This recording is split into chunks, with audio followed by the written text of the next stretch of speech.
So we should be live, and we are live. Look at that. We're rocking. You know what? I'm beginning to like the cold opens, because it, we're just here. We don't have to do all the. I'm so obsessed with making it look professional. Like I have all these bibs and bobs and animations and whatnot. And with this, I can just focus on the thing. Just, we're here. We're here doing End of a Species. We're here doing Render an Argument. And I'm here with my friend Adorna. Yay! So, every single one of y'all that I was like, hey, so who would be a good guest for this? Every one of y'all that was like, Adorna. And I'm talking about like every one of y'all that said Adorna before I even finished the question. You know that? Did you know? It was like I wouldn't even finish the question, and they're like Adorna. I Like, love it. Thank you. so you're saying you wanna you wanna have Adorna on the stream? Got it. That makes me happy. So yeah, let me put on the background music real quick. Can you hear that? I can't. No. Just want to make sure. For real?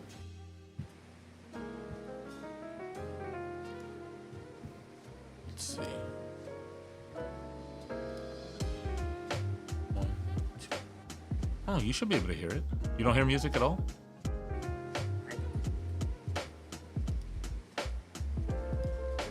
But I have a fan beside me, so maybe that's why. How about now? Oh yeah, I hear it now. That was it. All right. Video Ninja's a sneaky beast. I'm gonna connect the phone lines. We're ready to rock with the phone lines. This is Boom Bap Instrumentals, Chelsea. I guess you could call it elevator music if you want, but I like it. the phone lines are now open, and you're able to call if you disagree with any of the topics. That's 240-896-3627. I took off the EoaS, but the 3627 spells out EoaS on the keys. That's why I picked that number. How are you doing today, Adorna? I'm good. It's the day went by super fast, but I got a lot accomplished, so I'm okay. Yeah. I saw you on a live earlier, and like when I was thinking about what are me and Adorna going to talk about while we're waiting for calls today, the thing that came up to me was it's kind of the same thing that I go over with other people that are from TikTok, which is in the last little bit, how have people been doing debating these topics? And so like we have 1350 is a myth, and black people cannot be racist, Old Faithful, as Solid calls it. And I know that the reverse of that is also argued, like white people are the only people that can be racist, right? Well, that was the topic on one of yours, right, today? Yeah, well, I'd said white people don't experience racism, which is a little different than only white people can be racist. But Yeah. I mean, same. It all leads to the same road. And aside from the crash outs, which we know people have, crash outs, what do you think is the biggest misunderstanding for people who attempt to do this topic from the opposing viewpoint? From the opposing view, oh man, there's so many. So the biggest problem is that well, these two tie, but I'm going to say the biggest problem is I think that two actions have to be called the same thing, or one action. So two people are doing the same action, that the action must be called the same thing. which is not true, clearly. And then the second, I think, problem is the dictionary. We all know that.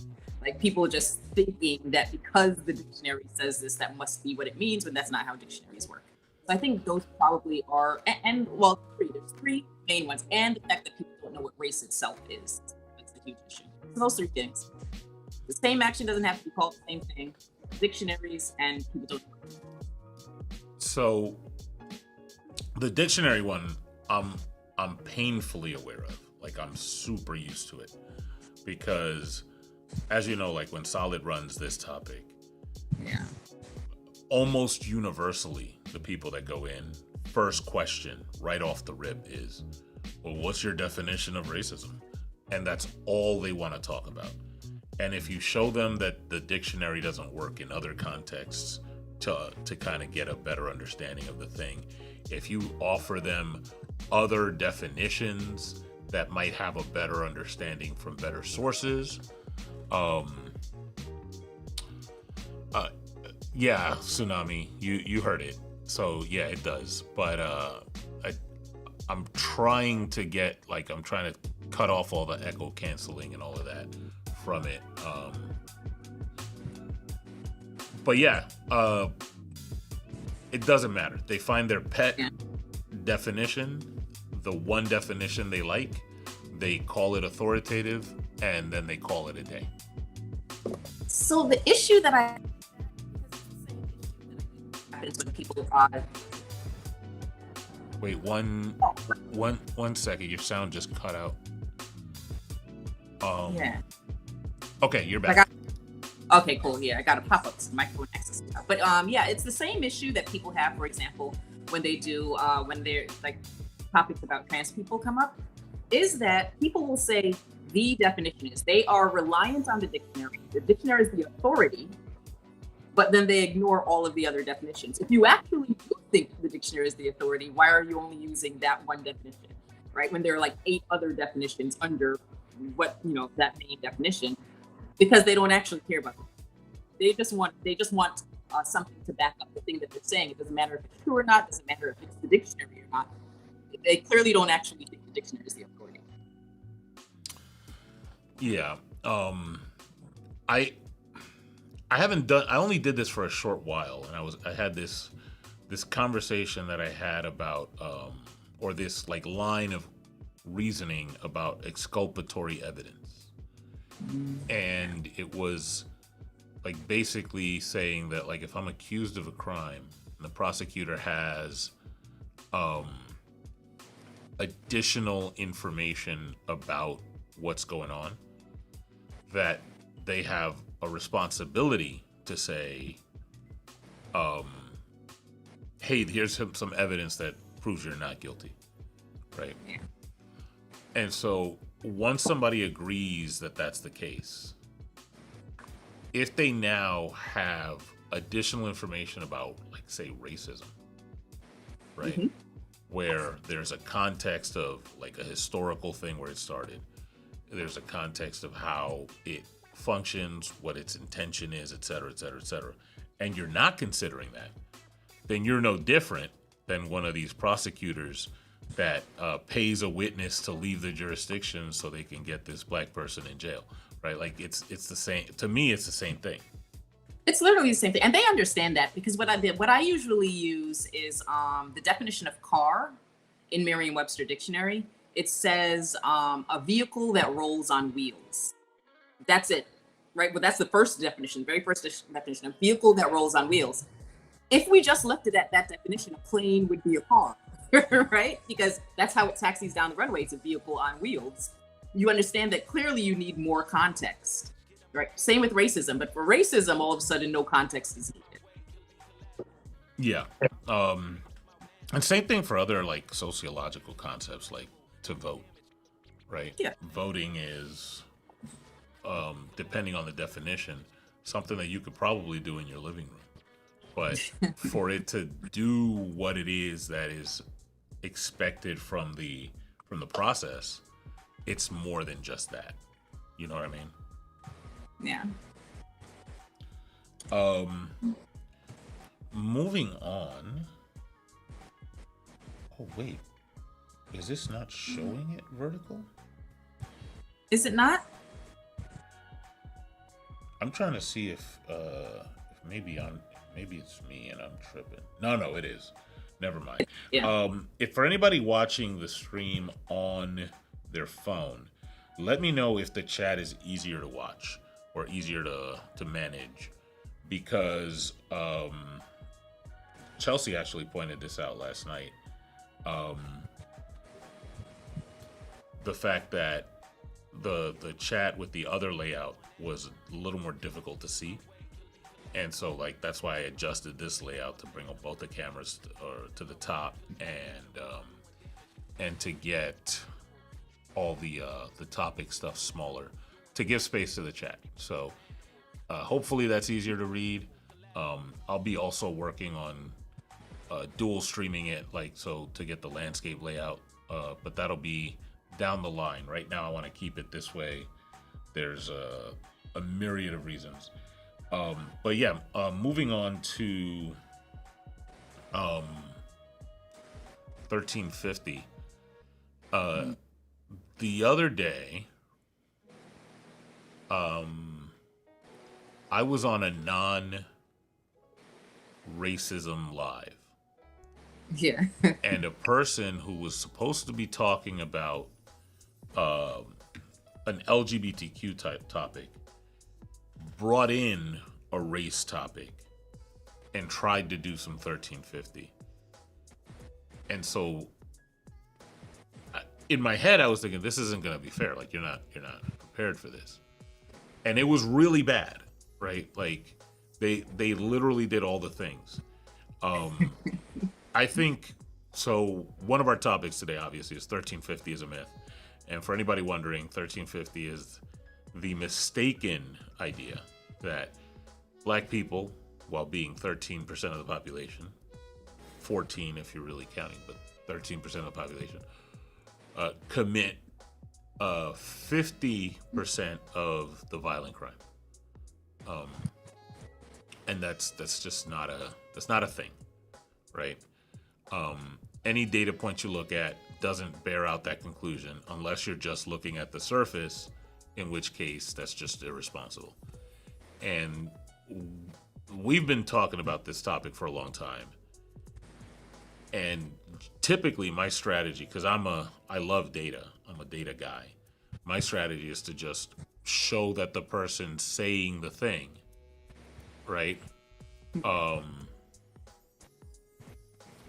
isn't equipped to draw the statistical conclusion they want to draw. Like when they show that data, they're not built for that, to show that. Is that your strategy as well? That's interesting. They're not equipped.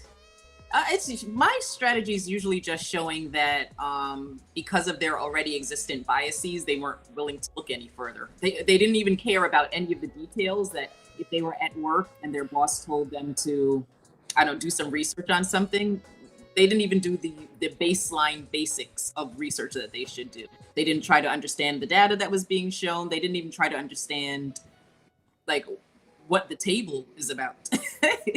So that's usually what I go into. Yeah. Yeah, I think it's similar, because we're kind of saying the same thing just in a different way, and that's really what the heart of it is, which is you're like, for starters, you're drawing a conclusion in a lot of cases before you've even seen the evidence, right? Then when you go look for the evidence, what you're doing is you're trying to find somebody who is trying to fool you into making that conclusion. And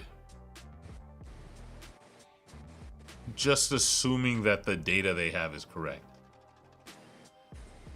For a lot of the people, the issue is actually that at least to a lot of people I speak to, they've never actually even looked at the data before we got into the discussion or the debate. They've just heard it and then they assume that it's true, and they're like, yeah, there's evidence to back it up, and that's the first time they themselves are even looking at the data.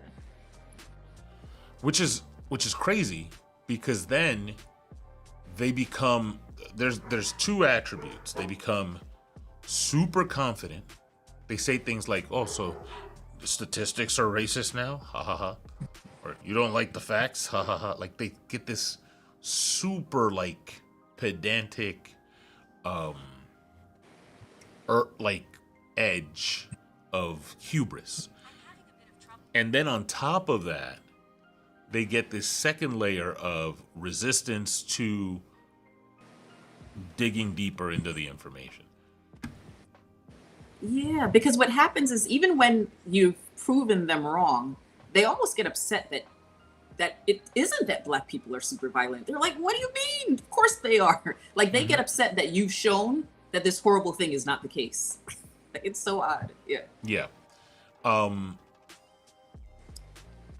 And then there's a point where, after they've gone, like, we go through all this stuff, and they go, yes, yes, yes, yes, yes, yes, yes, yes.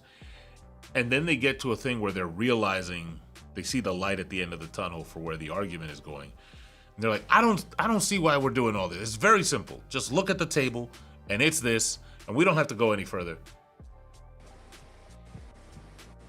And it makes me kind of, it's annoying, but it makes me laugh at the same time, because it's like, I see we see what you're doing.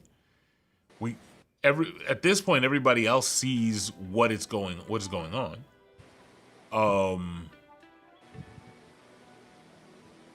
I don't know if you're able to see the chat. I'm looking now. Let's see.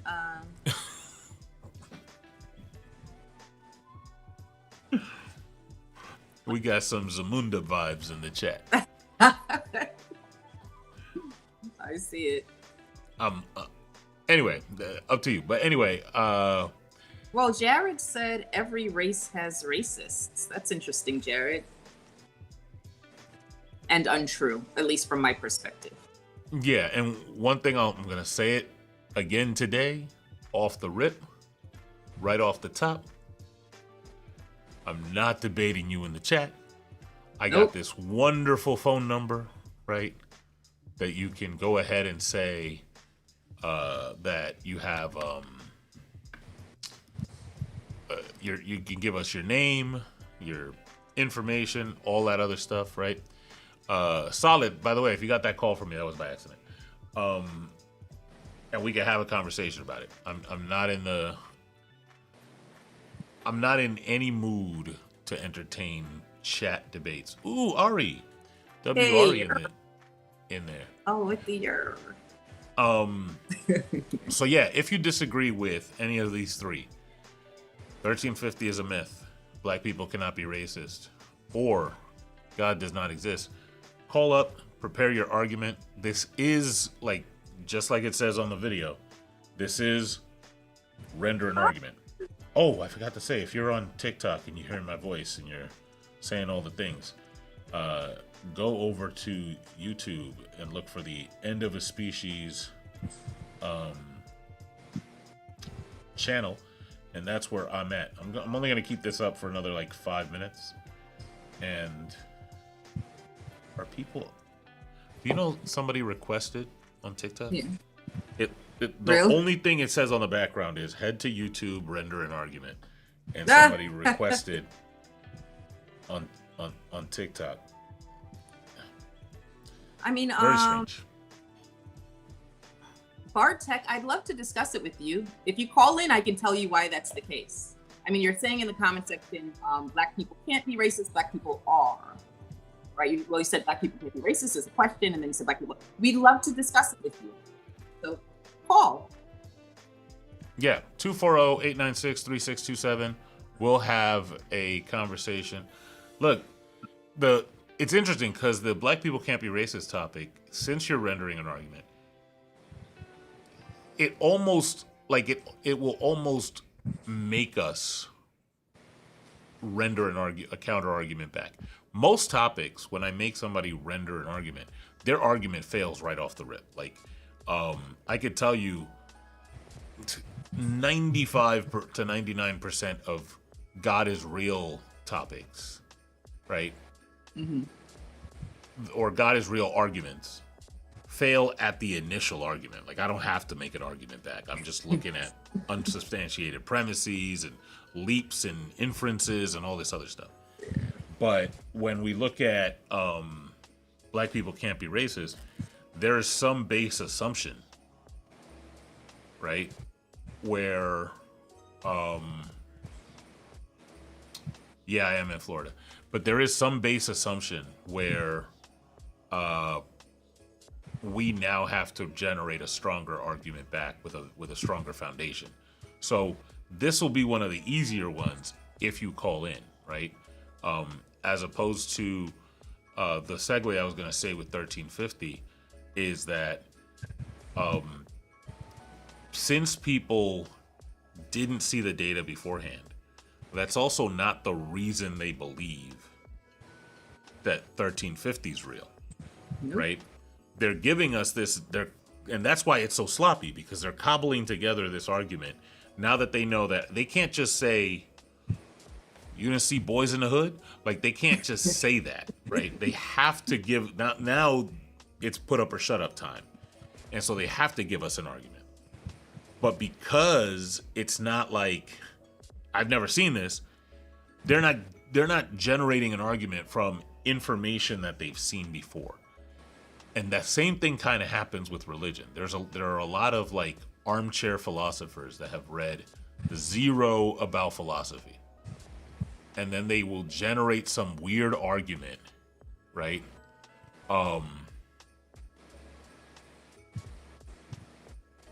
They don't know how to do it. They don't know any supplementary arguments for it.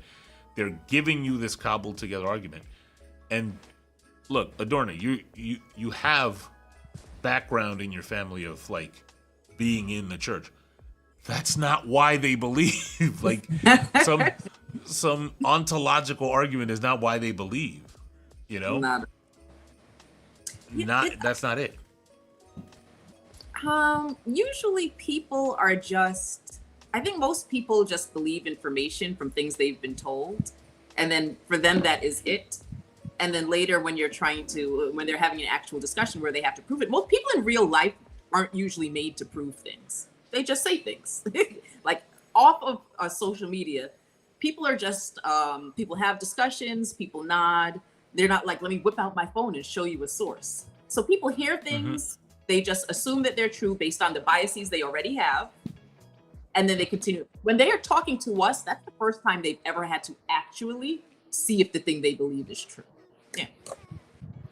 To answer the question from chat, people hold on to racist beliefs. People hold on to bigoted beliefs more often than not, and especially now, because they've allowed themselves to be convinced that is the reason that stuff is not going well for them, right?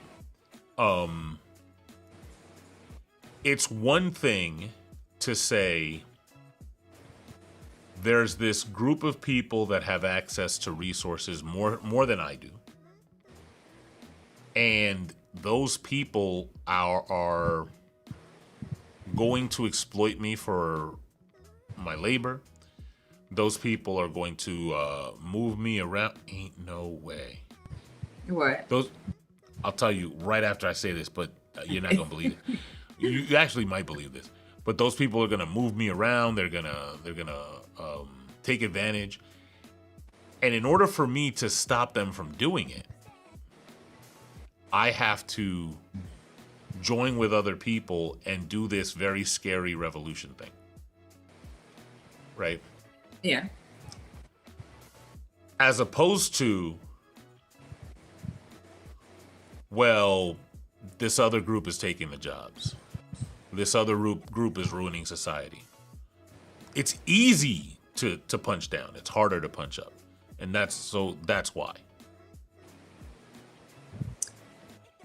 Yes. Oh, you're saying it's easy to punch down? Well, yeah. I mean, all the arguments are already constructed. Hmm. for you. Like literally all the talking points. But that's why always try to tell people the talking points are already there because that's the nature of race itself. Race itself are just buckets that people are assigned, and the buckets themselves are already preloaded with attributes that you're supposed to believe about the people in these buckets. And so all of the talking points, you don't even realize why you believe the talking points. It's because they're preloaded for you. It's easy to understand. Yeah. While you're here and while we're waiting for callers to come in, um,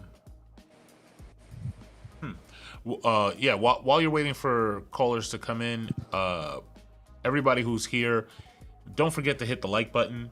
I can see if you have hit the like button, and so I want to see many more likes. Also, you guys are doing great at chatting. The more you chat, the more it counts as engagement, and it puts us.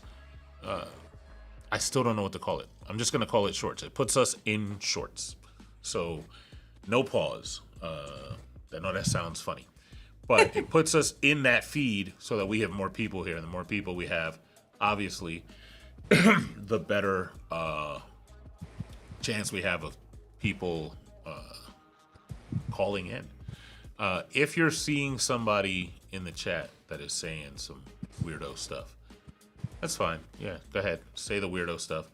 Point and laugh. Point and laugh at the person because, again, it's super easy to call. I know I'm aging myself here.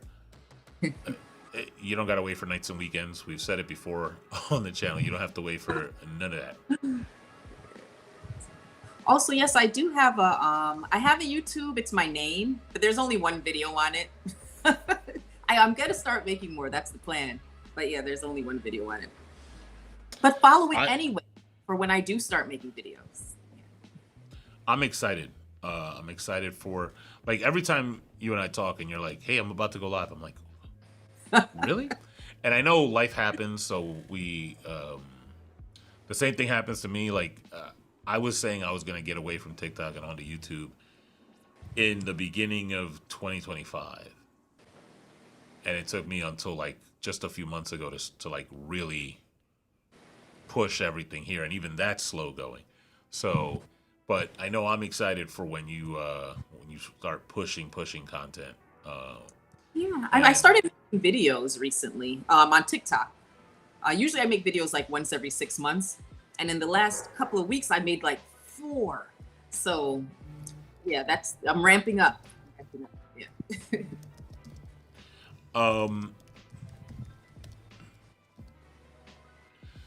Somebody mentioned this, and we talked about this the other day too. I talked about it yesterday. I think I'm going to talk about it again, but I'm not going to say the names this time. It was the experience I had with somebody who like called me out a little bit on a live and wanted to like I don't even know if challenge is the word. I'm bringing it up now to address another thing that constantly bugs me and is another one of the reasons that I'm over here is this idea on this culture on TikTok that where everybody's trying to get W's over everybody else. Everybody wants to go and say that this person is a fake intellectual or this other person sucks and shouldn't have popularity, as opposed to just engaging in the dialogue. It doesn't really, like, the rest of the stuff doesn't really matter. Some of the most, I would say, the most popular people on all of the platforms, on both sides of any aisle, some popular people are not the best at, and they'll even tell you, hey, I'm not the best at this topic, or I don't know the most about this topic, but they're on a social media platform, so they have the qualities that get them popular. It's not that, like, I don't think about finding people that are popular and saying, well, that person, they didn't even read the latest paper on such and such. That doesn't matter. It's just the dialogue. But on TikTok, it just seems to be people are obsessed with these, uh, whether it's uh, clicking up and hitting people with this group sucks over that person and this person, or coming up with tier lists and then arguing out whether this person did one thing or another thing. It's insane, and none of it has to do with the content itself. I think a lot of it distracts from the actual search for truth that we're supposed to be on, and the search or the goal of improving how, like, and I'll say this because this is like my goal, the goal of improving how people think, how people reason. You know, whether or not I'm the best at debate or the worst at debate doesn't change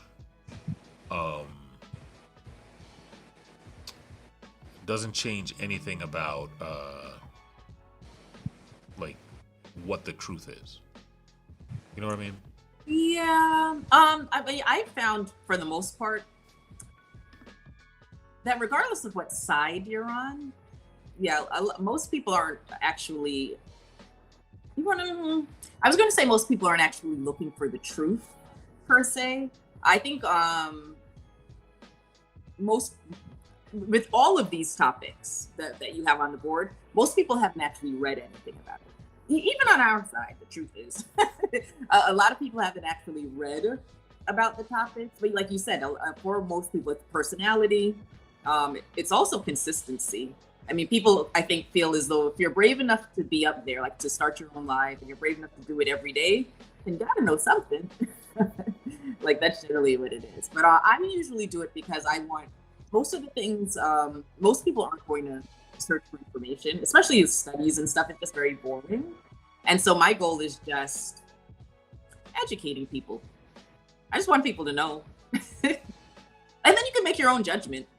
I won't respect your judgment if it's different than what the truth is, but at least you'll have come to it. You want to know what is who? There's someone, I'm not going to say their name on here, but they have all of the information and disagree that Black people can't be racist. And I'm like, okay.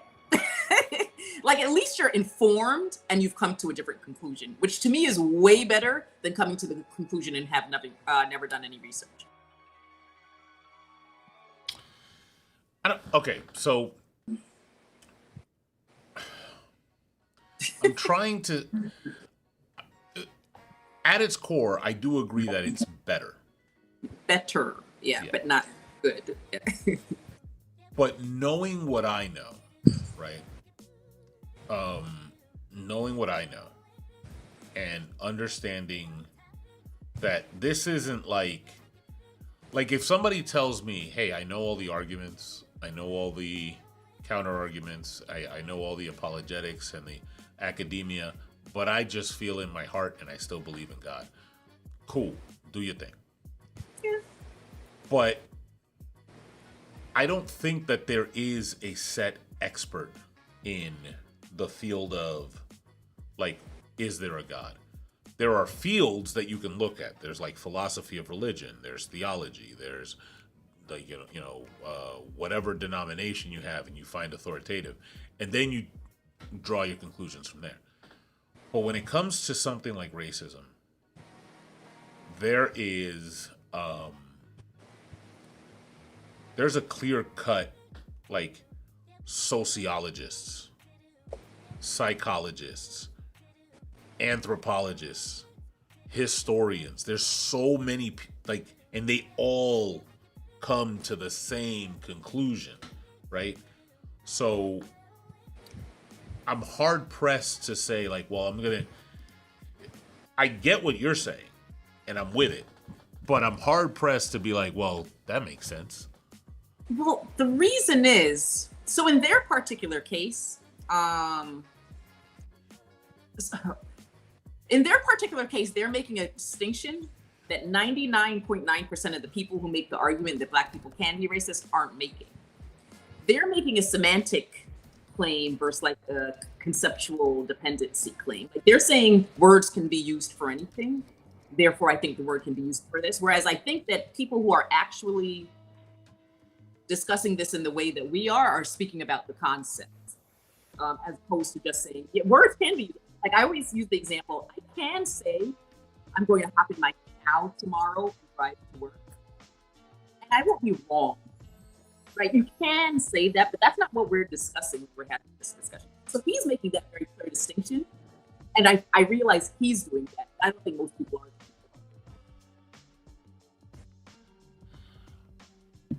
I'm going to table it. I'm curious. And I want to know. I have a feeling I think I know. You think? He doesn't usually do racism debates. But I have a feeling I think I know anyway. Yeah. I could be wrong, but there are three names that came to mind, and I'm trying to like whittle them down to one. So we'll chat about it later, and then I'll see if I agree that like, hey, it's just it is what it is. You know what's hilarious is after I've said right that I'm not having this debate in the chat. Oh, and man. after I've said that you got to call in because it is a call-in show, right? Somebody, they always come up with excuses, but somebody said, Jeff will mute me like last time. And as they're typing that in the chat, one of the mods put them in timeout, which effectively is a chat mute.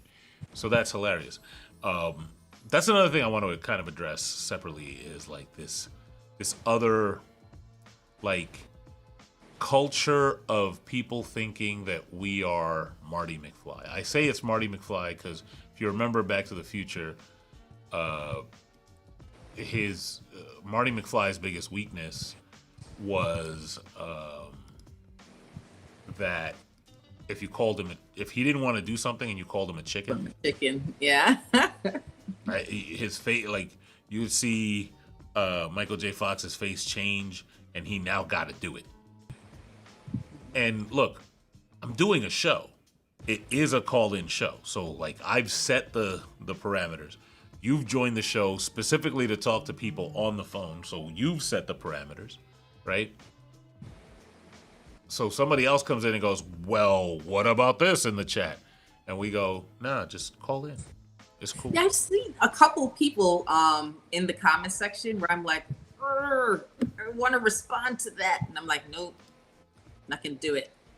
But a few people actually now where they're just saying things about Black people being racist. And I'm like, why don't you just call in? It's very cowardly. Mm-hmm. And again, even like, look, if you call because you're already engaging with the stream, if you call and you feel like, hey, I didn't get to talk. When people complain about muting, I'm going to tell you 85 to 90% of the time, and I should probably do a study on this, like across all of TikTok, people typically get muted, whether it's on TikTok, whether it's here, whether it's in any kind of call-in format, because they are violating the rules of the stream that they knew existed when Absolutely. they called in, and they're trying to adjust those rules. So somebody is talking and they're talking over that person, and then they get muted and, oh, you muted me. Well, yes, the mute, that's my remedy for you doing the thing that you're doing, right? They hung up on me. Well, yes, in the same way that if you go to Jeopardy and you repeatedly over and over behind that little podium say, I want to buy a vowel, I want to buy a vowel, they're going to call security and get you out the door. It's not that Ken Jennings is afraid of you. It's just you're not doing the thing. You're not, like, there's a show going on and you're not doing the thing in the show. Easy. Simple.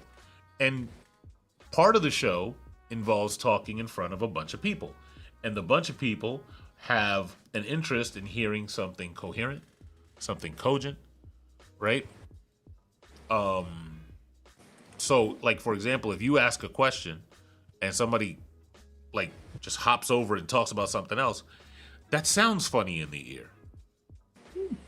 If you say, if somebody says, "Hey, what if a," here's what I hear: "What if a white person grew up in a all black kind of country, a majority black country," and you go, "Can you give me an example of one?" Well, wouldn't that be racism? Like that's not. There's a question right here. You just can you give me an example of one? There's a question. Just answer that question. Don't steamroll past it. That's those are to me those are little like ticks in my ear, and I have to stop it. It's funny that I mean, well, when you said the all white, white, did you say white person growing up in all black country? In a majority black country, yeah. Majority black country, okay. Because at first, where I thought you were, what you thought you were going to say was all black school, like going into an all black school or all black neighborhood. And I always say, what I've come to discover since I've been on TikTok is that all white people went to majority black schools somehow. We're like such a small number. I'm fairly literally all. That's always. I grew up in an all black school and I got teased. I also, from earlier conversations, I also found out that every Customs and Border Patrol employee comes from a family of 7,000, because everybody is the cousin of somebody from Customs and Border Patrol. And yeah, also, oh, that's so funny. schools be covering up jumpings like crazy. Everybody grew up. There's so many white people that grew up in an all-black school that couldn't possibly be an all-black school no more. But also, they all got jumped. Every single one of them. Every single one of them got jumped. The other day, I had a convo with this dude who was saying that he had experienced racism. Now, this is the craziest racism analysis I've ever heard. So, when Congress is attempting to pass a law to highlight the types of IDs that black people don't have and use those as voter IDs, that's not racism. But when this dude went to the convenience store one time and two black people called him white boy, which is what he was, that is racism. The maternal mortality rate, not racist. Saying cracker, racist. No, what is hilarious to me is when people are like, black people aren't experiencing racism. There is no racism right now, but white people are experiencing racism. What? Thought there was no racism. Yeah. Like all the time. Like, what racism have you been through? Like, yeah. Mm-hmm. Again, they called me a name that one time, and I felt away, and I didn't like it. It wasn't cool that they did that. I almost forgot. This was another mod suggestion. So there, when you call in, we do have the screeners on deck, and so we have Dot. So ex Nilo is standing by. In this case, it's actually not ex Nilo. It's two of our cool screeners. But when you call in, you know, we get you screened. We get you ready to be on the show and not be a coward. Like, again, stop being a victim in the chat and be a victor on the call. 240-896-3627. Look, my face is on camera. Adorna's face is on camera. We are here to chat with you. I do not understand why you're still in the chat. It's such an easy thing. Super easy. Just call in, get screened. We just have a combo. Like, if you're being honest about the conversation and you're serious, like, maybe you'll teach us something. Like, maybe 1350 is legit, and I don't know, right? If you have that information, bring it forward. But I suspect that that's not the case, right? Like, just let us know. 1350 is a myth. Black people can't be racist. God doesn't exist. These Give are him the very, thumb. very straightforward. It's so hard not to speak to the chat. Oh my goodness.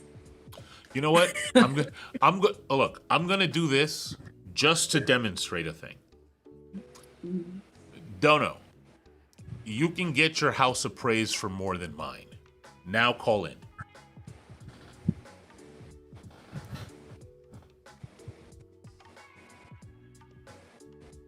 I'm gonna put a 60-second timer. You see? Do you see? So Dono said, answer me this question and then I'll call in. Tell me something that you can't do as a black man or woman that I can do as a white man.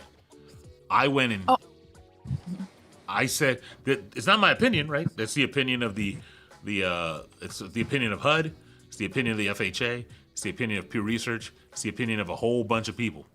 Hey, Sonny.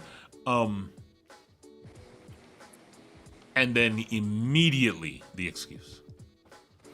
So, anyway, sorry, what were you gonna say?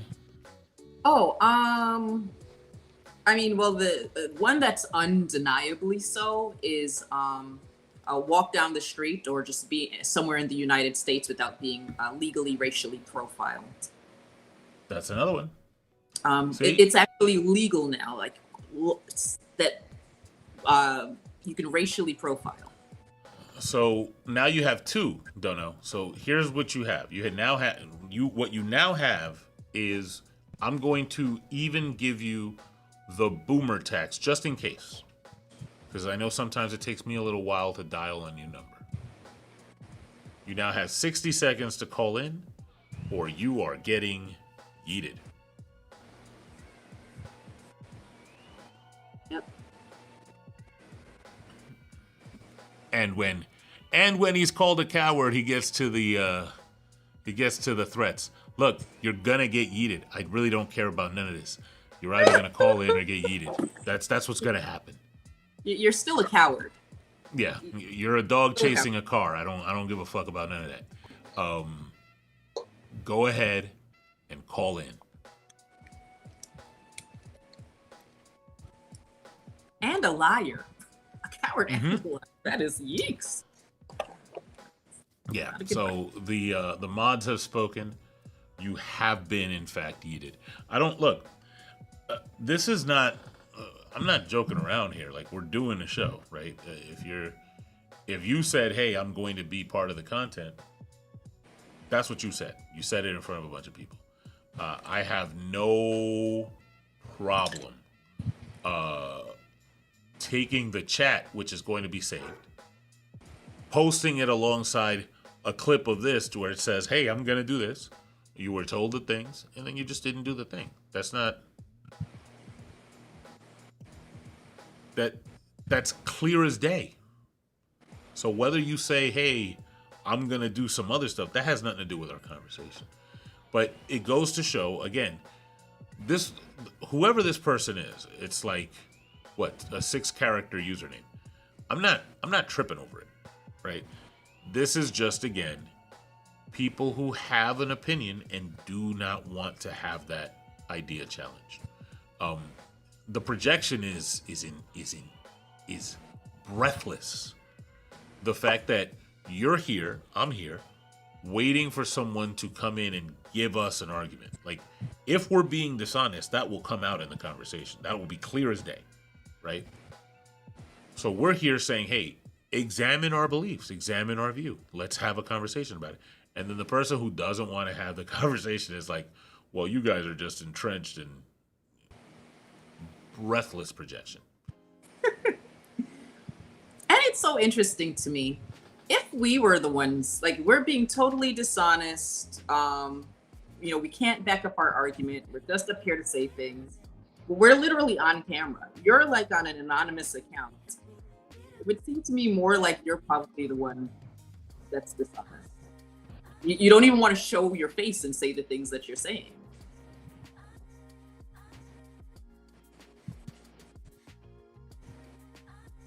Not that showing your face makes you honest, because what's his name? The older guy.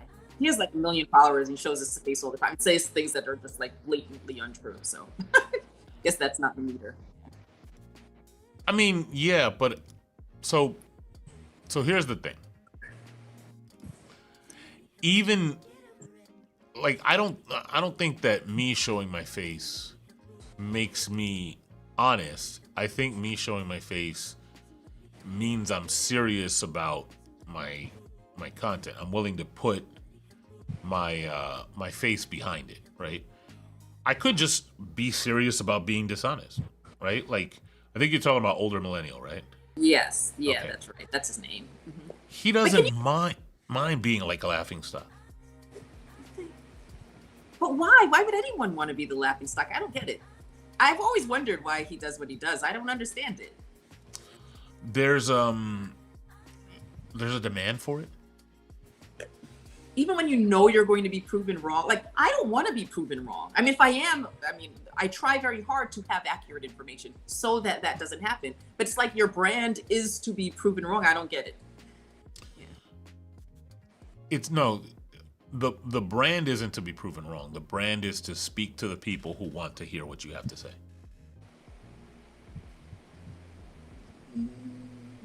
Well, so okay, you want to know what that's true. The brand is to speak to the people, but I guess the model is saying things that you know are ridiculously wrong so that people will respond to you, and that gets a lot of people coming to your page and gets you a lot of engagement. And then especially if you're saying outrageous things, there are people that like that you're willing to say outrageous things, and they don't even care if it's true or not. So I mean, that's why the brand isn't that, but that's the model that's easy to yeah.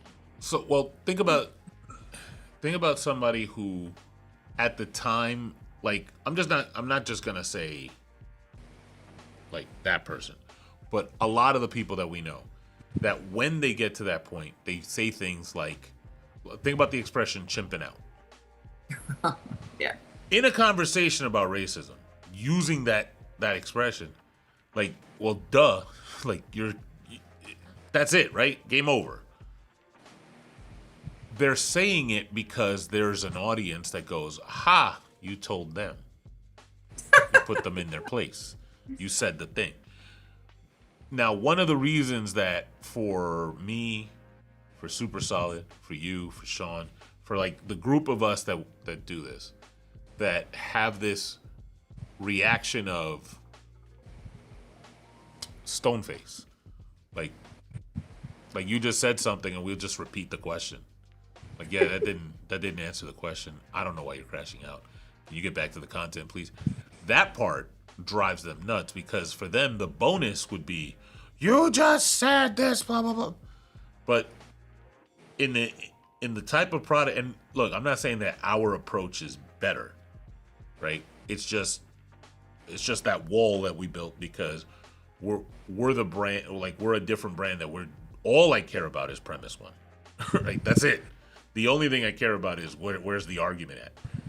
But it does highlight that they're looking for the reaction and not the content. They're looking to steer the conversation towards this thing and not towards the content. Yeah. So interesting. I mean, that's what it is. They could say, like, I think you're absolutely wrong, 100%, right? And as proof, here's my information.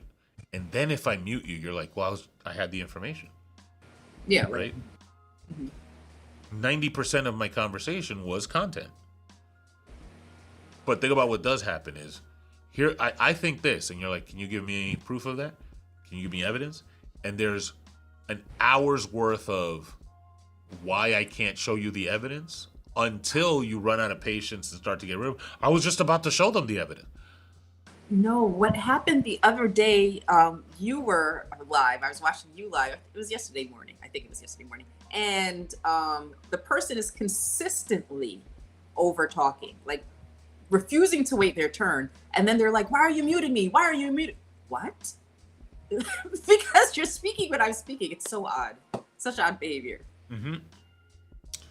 So But again, that's the thing, is the behavior is the product, not the content. The personality clash is the product, not the content. And so for me, cool, I guess, nice.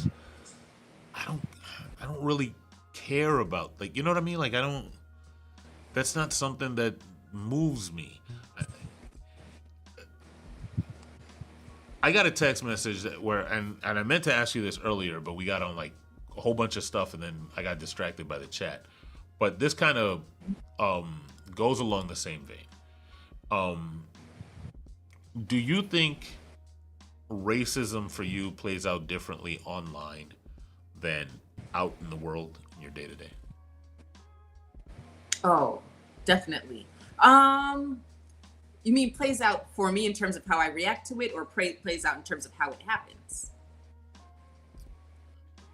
Do both. That's Okay. interesting. But yeah, both. Definitely. So it definitely plays out differently in how how it happens, because I mean, there aren't going to be people at work or anything like that saying N-word, N-word, N-word, N-word, N-word, like when they join, they come into the meeting room, like the conference room. So that's not going to happen.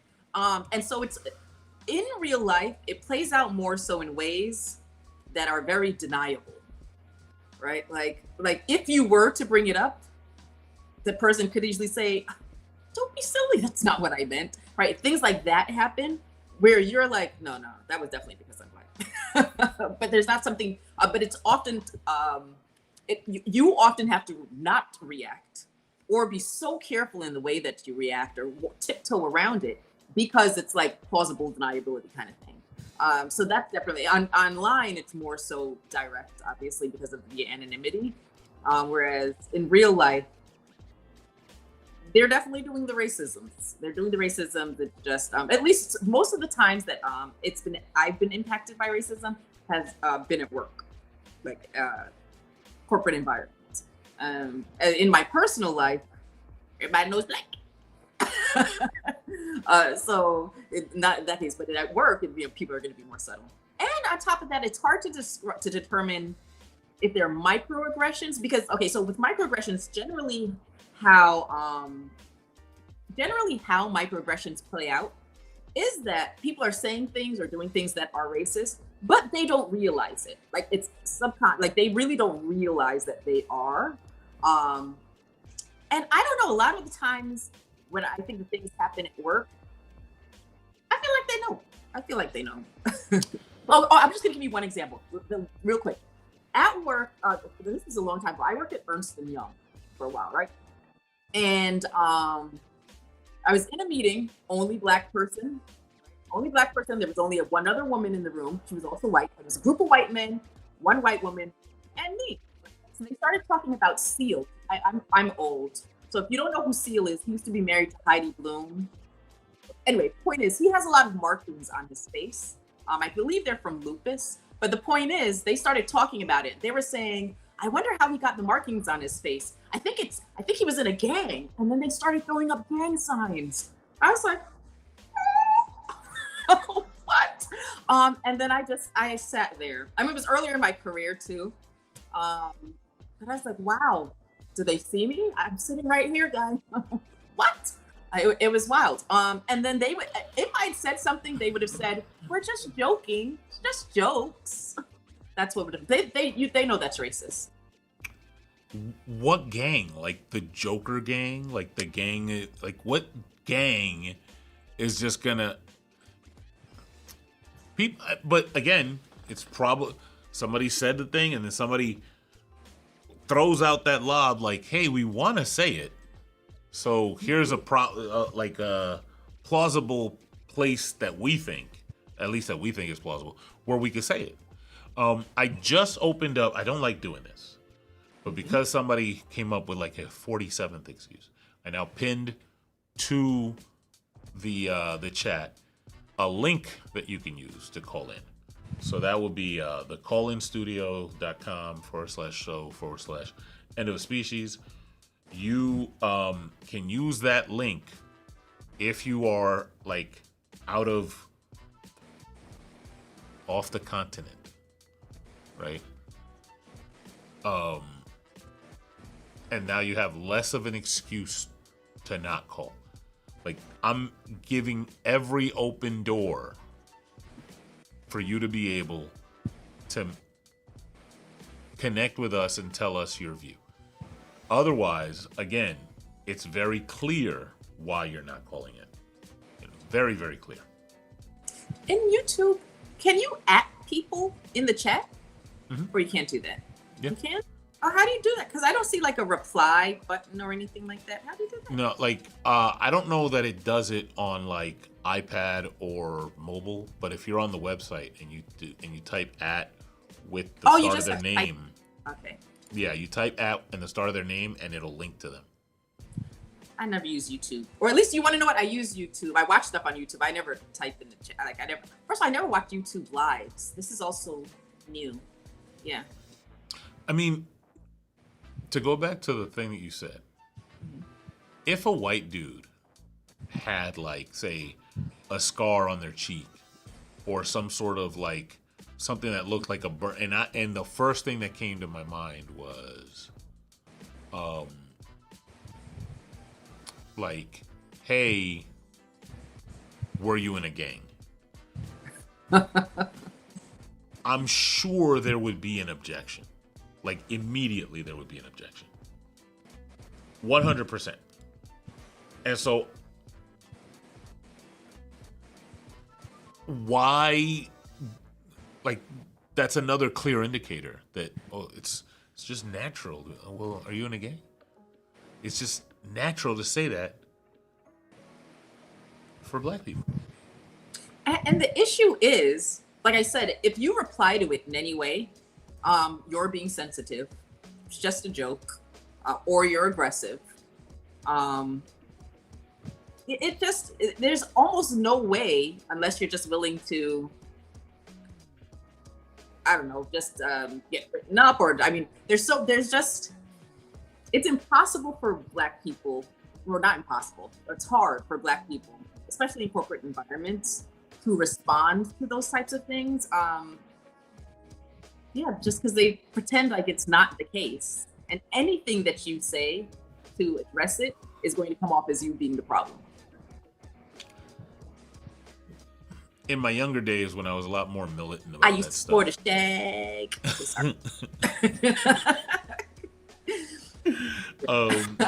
what I would say is like, what you mean by that? And now sometimes I hear people like Drewski say that, but like in a conversation, like, what you mean by that? What did that mean? And to see somebody, because now it's not like I'm not telling you. Now, tell me the plausible reason you said that. I wanna laugh. Like, now you got to come up with on your feet something that sounds not stupid. Oh, I was just wondering. Ain't everybody in a gang? Like, I just thought people is in gangs all the time. Just people. But I feel like that's the problem. The problem is that if you were to say that, well, what do you mean by that? They would just say, well, I mean, I've seen people in gangs with markings on their face, so I thought that might be the reason. Like just as though it's so, you're the one that's absurd for thinking I had any negative intent. Yeah, like, I mean, I feel like I would want to fire back something like, so a Grammy-winning, he wrote a song on the Batman Forever sound, like that guy. Where's he from now? And that kind of thing. Like, where do you think dude is from? Like, do you know anything about him? Well, aside from the thing that you do know about him, the one demographic thing that you do know, what else do you know about him that led you to the thought that he might, be in a gang? So this is the problem, right? I love that you said that, because I actually, in my head, I'm going to make a video about this. But I saw a clip the other day. I said I have to watch the rest of this. So Nancy Grace did an interview with a medical forensic person, forensic expert about the Nolan Wells case, right? And she was saying, why is it taking so long? It's been a couple weeks now. Why is it taking so long for the results to come back in like 3 weeks, whatever. And he said, mind you, okay, I'll tell you this first. So what he said was because one of the reasons is because they're trying to think of the different reasons, and it's hard to distinguish drowning from a drug overdose. What? Where did that come from? Like, who? I haven't heard anyone mention that it could possibly be. I haven't heard any of his friends say that that's what was taking place. Out of nowhere, that's what he said, right? And what it led me to think was, which is the same thing with the Seal situation. Seal, Grammy Award winning, like worldwide artist. It does not matter how accomplished you are. It does not matter what type of family you are from, because that's what they make it sound like, right? It's the bad culture. It's fatherless homes. You're lazy. Yeah. You're not educated. Even when all of those things, check. Nolan Wells, both his parents they're married. Check, his mother's a doctor. I don't know what his father does. His mother, check, they live in a rich neighborhood, all white people, right? Check, he was not only doing well in school, but he had tryouts for, I think, some camp or whatever, like whatever it is.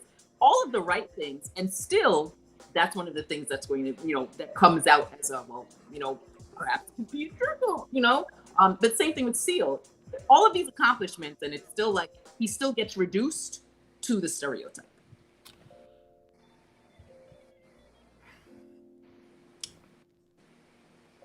I want to know what would possess somebody to put forth, and I want to say, I don't want to say it's just an idiotic thing. Because, like, factually, if you talk to someone who,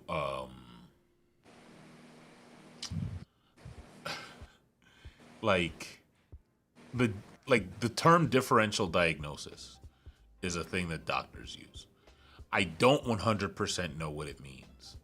And even though I've seen every episode of House, and I've seen a bunch of episodes of, like, ER and things where they use that term, I don't 100% know what it means. But I know that they compare symptoms and then try to see which one fits the most stuff. And if I was to think about the symptoms of a drowning and the symptoms of an overdose, it's not a circle. That Venn diagram is not a circle. That Venn diagram is literally like the stereotypical Venn diagram.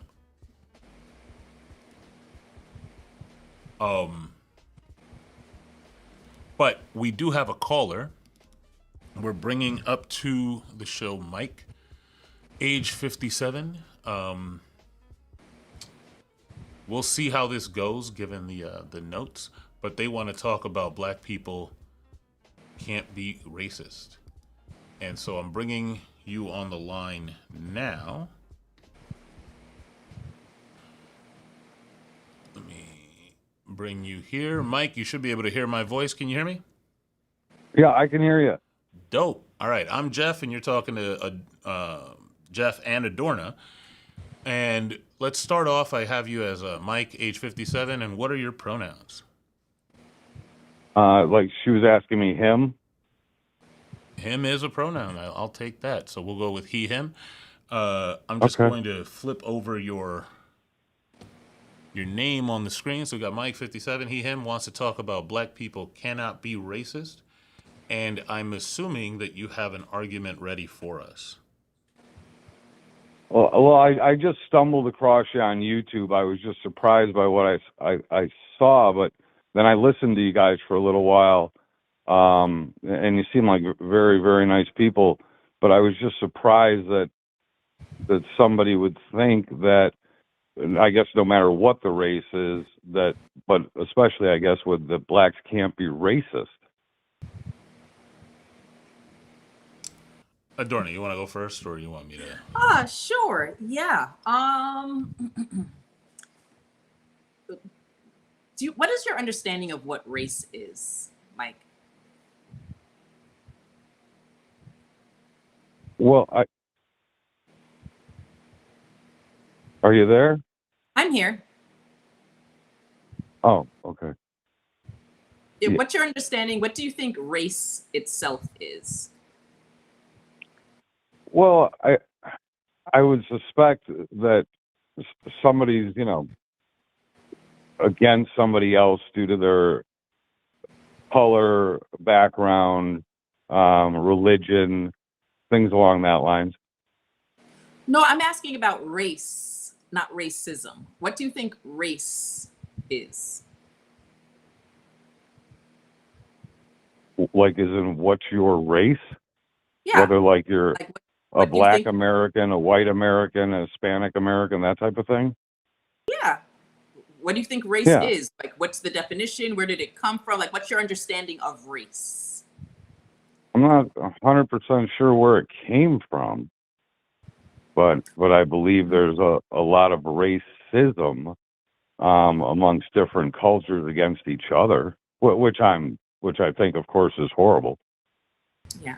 So that's why I'm asking you, right? Because I'm Yeah. not Sure. sure of how well, actually, let me not say that. What I was going to say is I'm not sure of how people can have such a strong belief in what racism is without any understanding of what race is, since very clearly it's even the root word. It's like race ism, right? So to understand racism, we should probably understand what race itself is to begin with, right?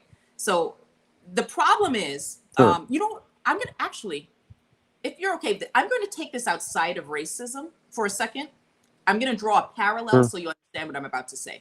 Okay? Okay. Sure. All right.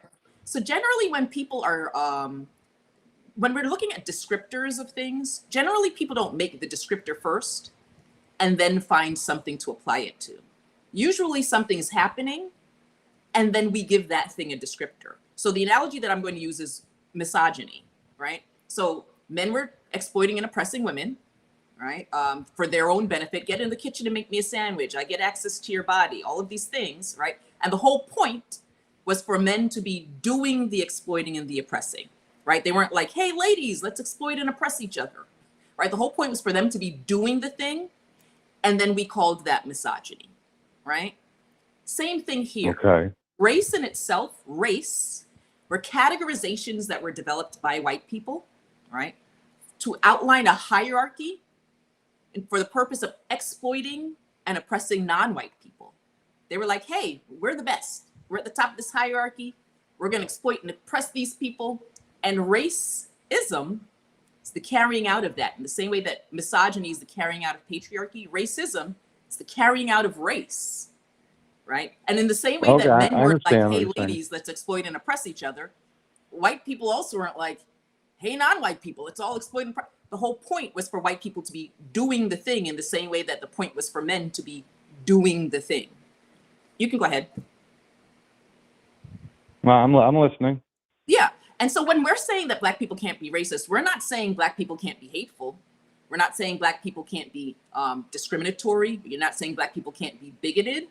What we're saying is that that descriptor does not outline the thing that it was supposed to be enforcing, which is race. So in the same way, women can absolutely be hateful. Women can be bigoted. Women can be discriminatory. But women can't be misogynistic to men because that's not the thing. That descriptor was not meant to describe that particular form of discrimination. So we're not saying black people can't commit these acts, or we're just saying Okay. that that's not what it's describing. Okay. That makes more sense now. Oh, okay. I appreciate you. Do you have any other questions, maybe? No, I really didn't. I saw the caption and I was like, well, this is odd, but I see I understand. I guess I read it the right way, but maybe I took it the wrong way. Yeah, I can see. And that's what I Sorry, go ahead. No, you go right ahead. Oh yeah, I was gonna say I can see why you would take it the wrong way, and that's understandable. But that's the reason that we have these Yeah. discussions, so that we can, because what tends to happen is, right? So the thing that was happening was exploitation and oppression, right? Race was developed. They were like, hey, white people are the best. And then we're going to do these things to other people so that we can secure white people's economic and social benefit, right? I think that the issue comes in that when we start calling everything the same thing, and we can't understand the reasons that things are happening, and therefore you can't find solutions if you are kind of everything's muddled together. You can't find solutions. So at least I try to educate people as to what it actually is, so that we're calling each thing the right thing, so that we can actually put solutions towards the actual issues that are happening. Yeah, no, it makes a lot of sense. There's no doubt about it. I was taking it more because I was listening to the two of you talk for a little while before I called in, and I was just you know, I was looking at it like you were talking about things that happen in the workforce in corporate America, or whether it happens with somebody on a, with a scar on their face, like the one that you mentioned. Yeah, see And it. Mhm. and kind of calling it like that was, I guess, racist. That if they were just implying that somebody that was black that had a scar on their face had to be in a gang, or that if black people were treated much worse in corporate America than a white person, et cetera, et cetera. Because That's true. that's all. Yeah, I mean, so there's What's a that? company called McKinsey and Company, for example. McKinsey and Company, they're like a worldwide, they're like analytics research firm. They do consulting, and they have a study every Mhm. year called "Women in the Workplace." They do it every single year, right? And what they found was, they find this every year, but last year's information came out and said that for every 100 white men that are promoted into management, only 54 black women who are equally qualified get promoted into management. So I know that people don't tend to think that these sorts of discrimination happen, especially when you are on the receiving, or you're not on the end of the people being discriminated against, because you're just living your life, right? So you don't realize these things are happening because it's not happening to you. Similarly, right, I always like to take it outside of race. People who are in wheelchairs are 48% less likely to get called back for job interviews. Like after they do the initial interview, 48% less likely to get a call back. Now, I know that because I tend to read a lot of random things. Most people who aren't in wheelchairs, though, probably wouldn't know that. But considering that I'm not in a wheelchair, let's say I didn't know that, it would be silly of me to just assume we're all treated equally, even after people are in wheelchairs are saying that's not true. It's hard for me to get a call back. Although my legs aren't working, for some reason people think that affects me cognitively, right? I, as someone who's not in a wheelchair, would be silly for telling them that's not their experience, especially when there are studies and stuff to back this up. And that's what tends to happen with race, is because people who are not in the position of the people being discriminated against, you're less likely to do research on it because it doesn't impact you. That just makes sense, right? If you're not the person being impacted, you're just going to work, you're coming home playing with your kids, making dinner, watching TV, rinse and repeat. So that's why we have these discussions, so that people will be aware these are the experiences we're having. But are you seeing racism being equal to discrimination? It's a form of discrimination. It's one of the ways that discrimination can happen. There are different forms of Right, discrimination. Yeah. right. Why do you think that is? Why? Yeah, I So mean, if I'll tell you why I think that it is. Yeah. So I yeah, think that in my heart of hearts, I do think that people in generally hold on, want, hold on. What did you say in your what? I'm sorry, I in didn't my mean to heart of talk over you, but hearts, in your in my oh, heart of okay, yeah, hearts, yes. yep, I hear I you. think people generally want to be good, right? I think people really do want to be good. It's my personal opinion. And so if someone were to say to most people, look, in order for the rest of us to do well, we have to have a permanent working class. We got to get some people that'll take low wages, some people that will get less food, some people. Oh, in order for us to have, mansions and to do all of these things, in order for us to have more, some people have to have less. We need a permanent working class, and we're going to designate black people, right? I think if someone were to say that, most people would be like, that doesn't sound fair.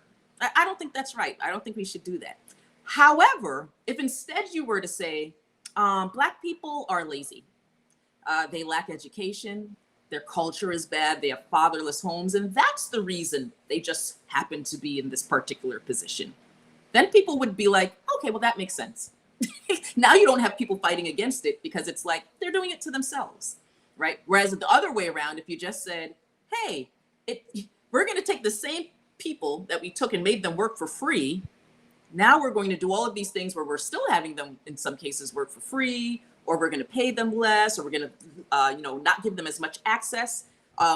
If you were to say that, that's what you were doing, you would get kind of, I think that people would be against it, basically.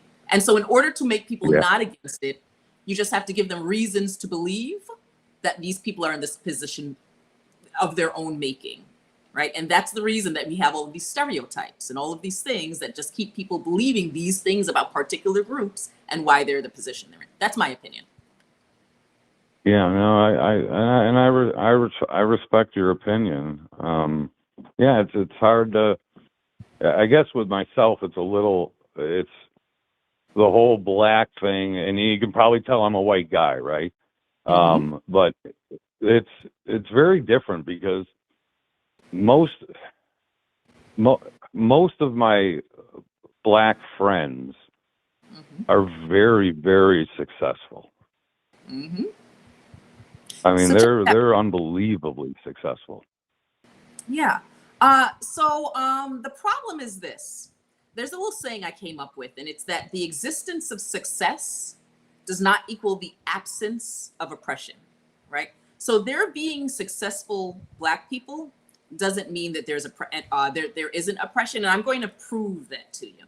So you would agree that chattel slavery, pretty oppressive, right? Yeah, slavery was a horrible thing. I don't think anybody denies that. Precisely. During chattel slavery, Matthias de Souza was a government official, right, in 1641. And he was Black. Okay. But that didn't mean that there wasn't chattel slavery. Wentworth Cheswell was a government official in 1776 in New Hampshire, a Black government official in 1776 during slavery. There was somebody named Alexander Twilight. He was also a Black government official, 1836. So successful Black people don't mean that horrible things aren't happening. But think about it this way, right? Let's say, for example, you and I are both running in the Olympics, right? We have to be really good to get to the Olympics to begin with, right? So nobody's discounting your ability, right? So we're both really good. We get to the Olympics and we're doing like a sprint. We're sprinting. I don't know anything about running a 200 meter, whatever. We're both running that sprint. When we both line up on our marks, and then they say go, and then we start running, and I realize there are hurdles in my lane, right? Let's say it's a relay. It's a relay race, as a matter of fact. There are hurdles in my lane. Your lane doesn't have any hurdles, right? Or at least not the same hurdles that I have in mind. The thing is, there's some people on my team, although we're sprinters, not hurdlers, that might be able to get over the hurdles. But the problem is that we're sprinters, not hurdlers. So the fact of the matter is some people aren't going to be able to get to do it. And it's not because they weren't great. They had to have been great to begin with to get to the Olympics. But there are these additional obstacles that have been put in the way that some people just aren't going to be able to make it over. So it's not that there's some successful people means that there isn't oppression. Just means those particular people, for whatever the reason being, there are different factors that different experiences that people have, were able to get over the hurdles and some weren't. Sure. So now I understand what you're saying. Do you think this is something that will ever go away? I personally do. So race actually has a starting point. Race was not always around. Prior to there being race, people were being enslaved and oppressed based on religion, right? People were enslaved and oppressed based on being, let's say, prisoners of war. There were also cases where people were traveling and wanted other people's resources. They would go to other lands and take their resources. And so people were oppressed based on different things. Then we got to race. Race came about this organization of this hierarchical structure, right? And I think in the same way that at one point in time there wasn't race, then there was, and people were oppressing people based on something else. I personally think eventually we'll find something else to oppress people based on. I think that eventually, I don't know, all the people that wear glasses are going to be like, oh, we're better than the non-glasses people. Slavery. Right. Yeah, I think eventually people will move on to some other way to feel superior to other people. Yeah, I think that's, sadly enough, that's probably human nature, right? I think so. Yeah, me too. Me too. I Me think too. that No, I'm people agreeing with you tend, 100%. yeah, for whatever reason, I think it is that people tend to find themselves, even when they don't realize it, wanting to be in a position to have an upper hand over other people. Sure. Yeah. Sure. Absolutely. Absolutely. Yeah. I agree with you 100%. No, that's, all right. Well, you've explained a lot, and it's my misreading into the title, I guess, on the YouTube page as to, what I was seeing, because I was just kind of like, wait a second, and of course there's I guess I was looking at it more like you're saying, racist, that there's definitely times where blacks can be very racist to whites, or whites can be obviously very racist to blacks. But so I was I think kind it's of like looking at it saying, like, sorry, what's that? I was going to say, I think it's like this. Like, let's say a man refuses to hire a woman because she's a woman, right? That's misogyny. Now, let's say a Yeah. woman refuses to hire a man because he's a man. Same exact action, literally the same exact action. It's not misogyny, because the whole point of misogyny was to put men in an elevated position. So a woman not hiring a man doesn't put men in an elevated position. So that's why that's not misogyny, even though it's the same action. So that's what we're saying about Yeah. racism. We're saying even if the same action is done, the whole point of racism was to uphold a hierarchical structure where white people were at the top. So me not hiring a white person, for example, I'm not saying it's okay. I'm just saying it's not enforcing a hierarchical structure where white people are at the top. So that's why I wouldn't call it racism. Not that the action Yeah. can't be the same. Yeah. Sure. I Sure. have Makes a lot of, I understand exactly what you're saying. I'm gonna Oh, and before we let you go, I'm gonna actually blow your mind. I'm gonna say it probably is okay given the context. Like if a black Yeah, person that's doesn't going to be a deeper. hire, yeah, I mean, it's deeper into it, but like given the context and the landscape where we are right now, if a black person didn't hire a white person simply on the basis of they're white, I can probably give you several reasons that you would maybe not look at as reasons, but at least agree that they exist for why that's okay. and that would be what? Well, on the top line, black unemployment, simply because of hiring biases, has never been less than twice that of white unemployment. That's number one. So Yeah. Okay. you are aware that that's a thing. That the percentage of unemployed blacks is twice the percentage of unemployed whites. Let's say black people and white people just for completion's sake. But yeah, the black unemployment rate is always at least double the white unemployment rate.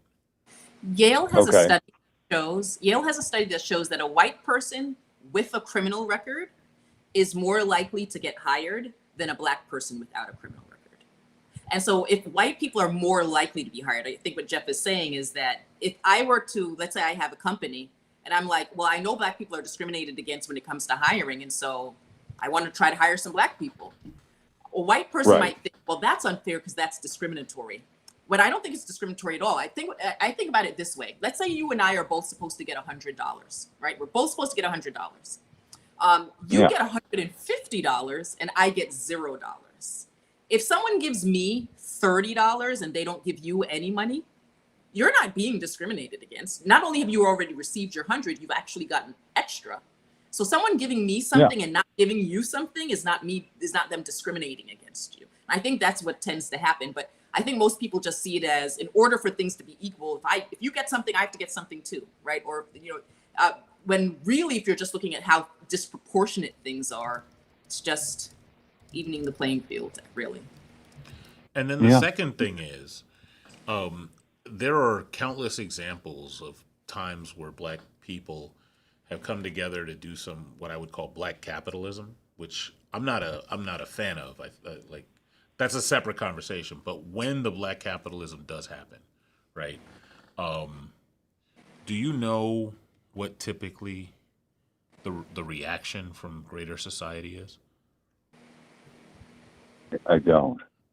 I'll show my ignorance. I don't. No, it's fine. I'll just tell you. A city goes Right. underground or becomes a lake. What do you mean by that? The most famous example is Tulsa, where there was a thing called Black Wall Street. It was an entire subdivision with black-owned businesses, black-owned commerce, people investing in a black community, right? Yeah. And what happened was, like, and you can look this up, was called the Tulsa Massacre, where Yeah. No, I believe you. yeah. So, if you've, what state are you from, by the way? New York. New York. All right. If you ever been to Central Park, Yep. underneath there is a black town. Seneca Village. Yeah. So the second reason Underneath the park. underneath Meaning Central Park. They destroyed the Underneath town the park. to make Central Park. They destroyed Yeah. the town to make part of Central Park. Same thing for the Oh, Pentagon. got it. Yeah. Okay, I'm So with the you. I'm with you. So really quickly, Pentagon- the place sorry. that I used to play chess when I was little, with just people in the park, where I was playing chess, right below me, used to be a black town. I got you. Same thing. Pentagon, actually. The Pentagon used to be a black town called Queens Village. They gave them 30 days to move out and didn't even pay them for the land. And then they built the Pentagon. Same thing for Dulles Airport. Dulles Airport also used to be a black town. And then they destroyed the black town and built the airport. And that's why, a lot of times when people talk about the condition of the black neighborhood, black community, it's not that black people haven't been successful. It's just that every time black people build something up, it gets destroyed. So, clearly, if you're always having to start from zero, you're not going to be at the same place where people are that have never had to start over ever. Yeah, no, I understand. I've just recently heard that was the same thing. It's not but you're blaming it more on whites moving the blacks out, right? That's what happened. Yeah, okay. Well, because just recently, you tell me if I'm wrong, but just recently, Obama's library did that to an entire black community, correct? And they're livid about it. They destroyed the black community to build that library, absolutely. But I'm just bringing that up as a point. I know it's, I guess, kind of like you're saying, with the majority being white and the black communities being moved out, so certain things can be built or produced, and also you saying that you get the entire black underground being demolished because of whatever. But it also happens. I'm not going to say in reverse. You don't see. Well, I guess maybe sometimes you do see with the blacks into certain neighborhoods, but this just happened as black. Basically, if you want to call it black on black with Obama, because they are living. The library was built in a park. Yeah, there weren't homes where the library was built. But that was an entire black community. No, it's is literally a place called Jackson Park. Yeah, I've been there before. It is a heavy black community there. Yeah, but where they're building is not on houses. Like, they weren't tearing down houses. It was literally a park. Yeah. So what we're saying is that took their park away from them. No, the park is still there. The Elie Wiesel auditorium is there. Do you know who Elie Wiesel is? Yeah. That's there. Like, this is like a place for this stuff. Okay, I'm just saying there was a lot of black outrage due to the Obama's library being built where it was built. And you're right. To your point, it's been in the newspaper. It's been on the news in the New York Times and the New Post. So what I'm seeing is, and I'm looking it up currently, and all that I see is that some residents are saying that they fear that the building of the library might cause white people to want to move in. They're saying that they think it might cause gentrification, which would be white people moving into the neighborhood and taking over the houses and stuff and pricing them out. They're not upset about him destroying any property or anything, or he hasn't done anything that would he hasn't like built over any towns or and they're actually scared of white people coming to do what happened in all the other situations. Huh. Yeah, Yeah. I mean, it's different from what I read, but I mean, I see what you're saying. Yeah, I mean, because It's gentrification, interesting. because what tends to happen is people like with gentrification is neighborhoods that are, let's say, priced less, so you can get houses for less. If people see that something happens in the neighborhood that might end up making the prices go up, what tends to happen is, well, white people will buy up the neighborhood. So that's what their fear that will happen is that look at Brooklyn. Yeah, so that's their fear. Yeah, are you guys in New York City? I'm from New York, but I'm not in New York now. No. Sort of. I have a house. It's a mess, man. Yeah. It's in New York City. Well, not in New York City anymore. Yeah, In Long Island. Long Island, yeah. The city's just become a mess. A mess? It's too. Yeah. Well, I really lived in the Bronx up until high school. Yeah. And I don't know. Those were good times. That was during the crack era. So I don't know that it's become a mess since then. Has it gotten worse since the crack era? Much. It really has. The city's just not it's not what it used to be. I thought that the Bronx and New York City was literally the greatest city. But the way things are going, it's just not. I think the mayor's a disaster. I think the governor's the worst. You mean the mayor that? I know you don't mean Adorna. Mamdani. Yeah, that's who I meant, Mamdani. What? Last I checked, they cleared out a deficit and they fixed the potholes. They're like, he's not taking. I haven't seen any information that shows that there's something politically bad happening in New York City. Yeah. What has he done that's been effective? Well, the number of shops that are closing, what he wants to do with taxes. I mean, I know he came out and promised a lot of things. He really hasn't done anything of what he's promised. It's not people, and I think New Yorkers are waking up to that. That's odd. They real. I would check your sources because that's not what the polling shows. When I try to track store closures, I don't see that outside of stores that have or businesses that weren't paying like into their share of taxes.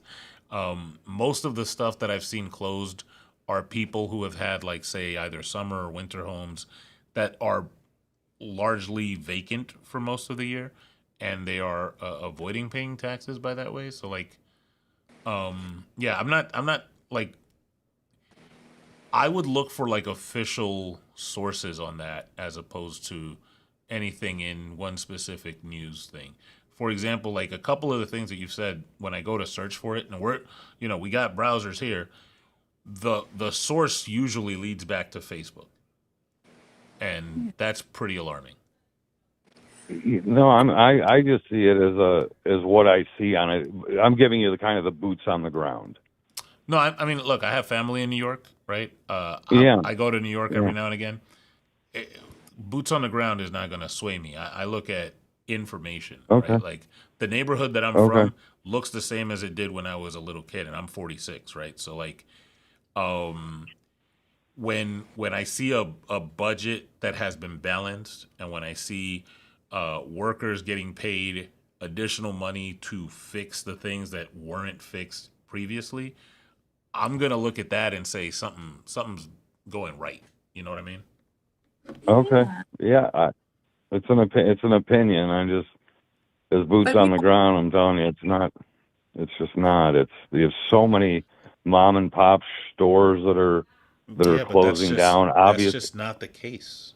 Like that's not. yeah, but Okay. also, I mean, so in my mind, a successful mayor will take care of the things that are impacting the city, like let's say budgets, etc., as well as the things that are impacting the people that reside in the city, right? So when he's giving free childcare for people, for children under the age of 2, when he's paying the people money to fix potholes, right? When he's paying New York City, just regular people to shovel snow. When he's cracking down on, he cracked down on worker protections, right? Like what?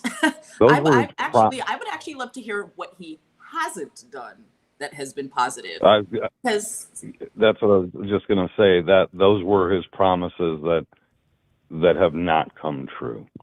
I no, know what those you're were done. talking about with. Everything that I named Okay. are things that have actually Yeah. happened. So during the snow, like when it was snowing, like during the winter, they paid actual regular workers, like regular average New Yorkers, people, regular people, to go and shovel snow. All right, I think they were paying them like $25 an hour or something, like more than whatever the Yeah, that minimum. was during the big. That was during the big storm. Same for the Yeah. potholes. Same thing for he secured $1.2 billion to pay for free childcare for children under 2. Right, all of the things that I've named are factual things that are happening. Let me ask you this then: why do you think there's such a mass exodus from New York?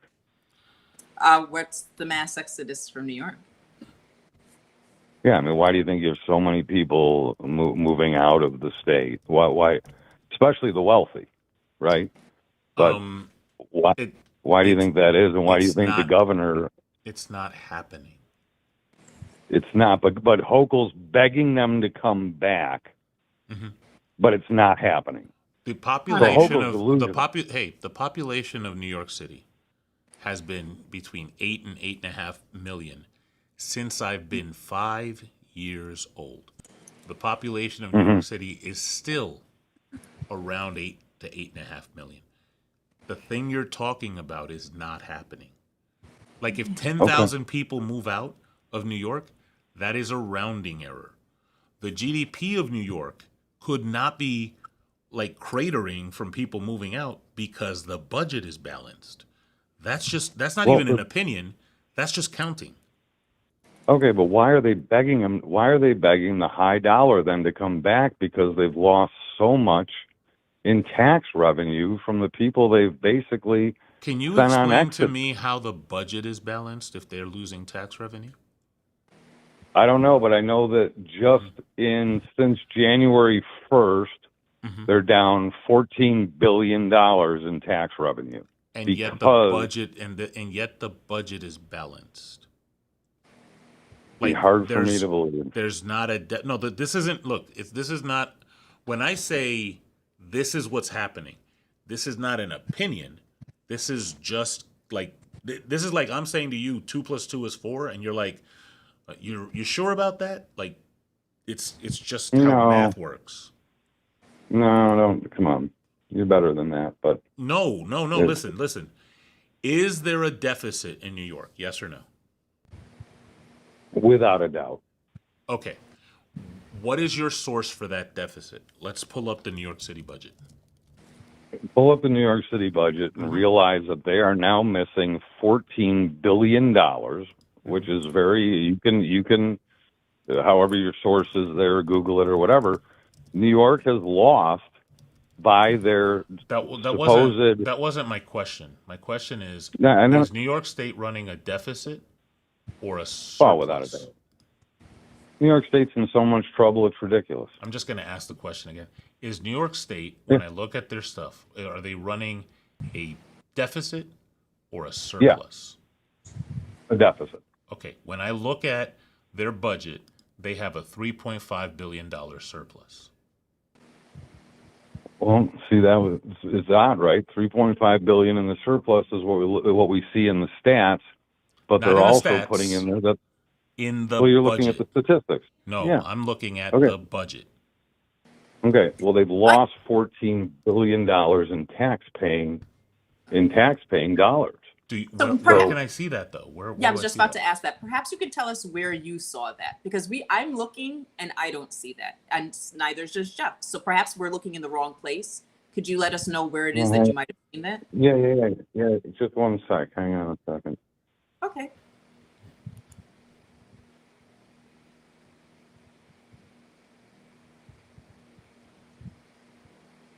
Like I'm even looking at year over year, and I don't see that. But I if you can still hear me, Mike, I think though that this is the same issue as when you were saying that the things that he promised didn't get accomplished when they did get done. I think what tends to happen is that people tend to hear things, and then either because of who they're hearing them from, or from hearing them repeatedly, they tend to think they're true. When in actuality, if we look them up, they're not true. I'm just Googling it real quick. And what does it say? It's showing. Because when I Google it, I mean, there's tons of things. I found the actual budget. I found all of those things too. But just even if you were to just Google it and read the AI overview, I put in, is the NYC budget missing $14 million? And it says, no, not million, billion. Oh, even worse. Okay, so billion. Okay, yeah. so I think billion. I know. The 14. I think I know where the the $14 billion figure refers to a net loss in adjusted gross income resulting from wealthy taxpayers and high earners leaving the state. Are you reading? Rather What than are you reading right now? New York Post. Okay, I don't care about the New York Post. That's a newspaper. Okay. The New York Post is a newspaper, right? And it's a rag at that. Like you and I both know, the New York Post is one step above the Weekly World News. We're New Yorkers. Okay? I'm with you. Now I'm gonna say to you, you're better than that. Yeah, Yahoo Finance is reporting the same thing. Okay, So, where are they getting it from? and what does it say? What is the article title so I can read what it says? Because what I did find was that New York sees dramatic exodus of U.S. millionaires. New York's first post, New York millionaires exodus left a $12.2 billion hole in state finances. So here's what I have found, right? And my mods are also doing research behind the scenes. There were 14 billion in under budgeted expenses, and there was a budget gap from the previous administration that had to be accounted for. But there hasn't been a change in revenue. Like I'm literally looking at the before and after, and you can do this too. Like you can go to the comptroller, you can look at the city budget, right? It is published. It is a public document, and you can look at their budget from last year and this year, and find out for yourself if there is a drop. Now, somebody from some newspaper might say, "Hey, everybody's leaving," but all you have to do is say, "Here's a number 30." And here's a number 35, or here's a number 30, and here's a number 20. Is it really true? Because you can do math, right? Like, so just look at it for yourself instead of believing whatever politically motivated people are saying. Okay, I'm just going through News 10 from ABC. I don't really know. Why aren't you looking at the why aren't you looking at the city and state budget?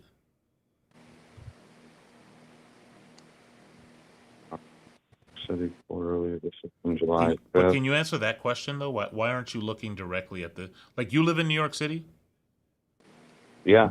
You pay taxes? Way too much, but yeah, I know, but that means you have a vested interest in looking at the budget. That's where your money's actually going. What the Post says, what Yahoo Finance says, is not where your money's going. What the budget says is where your money's actually going. That's what it is. Like, there's no, this is what it is. This is where the checks are written. So I'm reading through the article. I'm reading through the, and I'm gonna have to disconnect my computer to show you this. So the article itself says that prior to Mamdani taking office that they were already losing. Where did it go? They were already losing millionaires, right? It says Without a doubt. Without a doubt. yes, all right. But I want to ask you. Let's say you don't know any of the details. Would you trust an article with this as it says, well, today we're taxing the rich. I don't know if you can see the screen.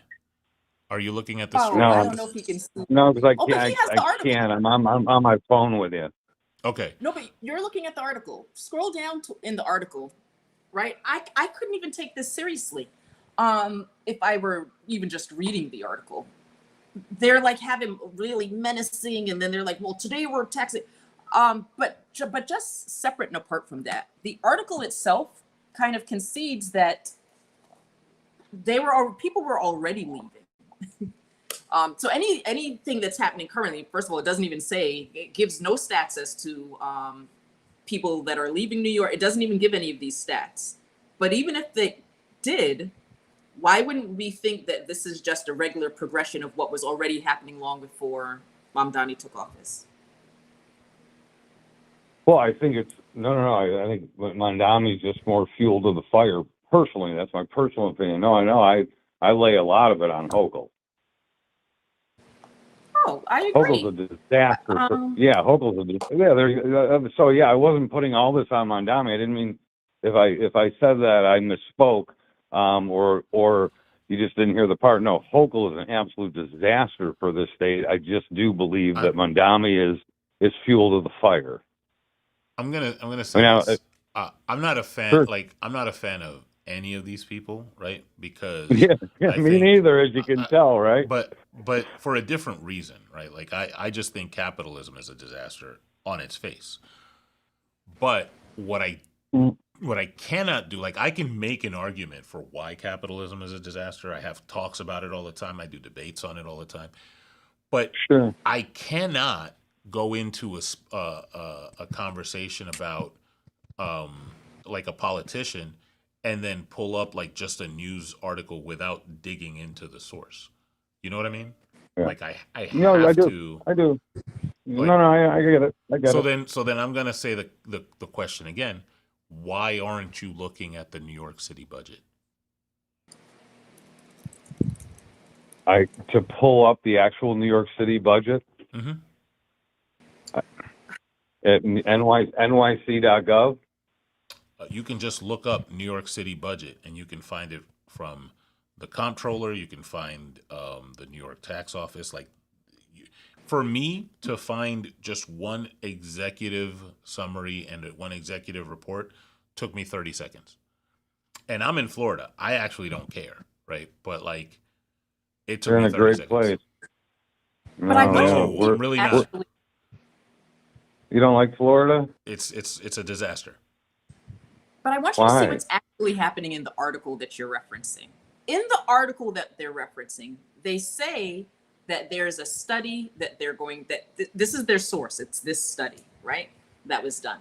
Then they go on to say the findings show New York has lost more population to every state than it has gained from them, with Florida and Texas among the biggest recipients of former New Yorkers, right?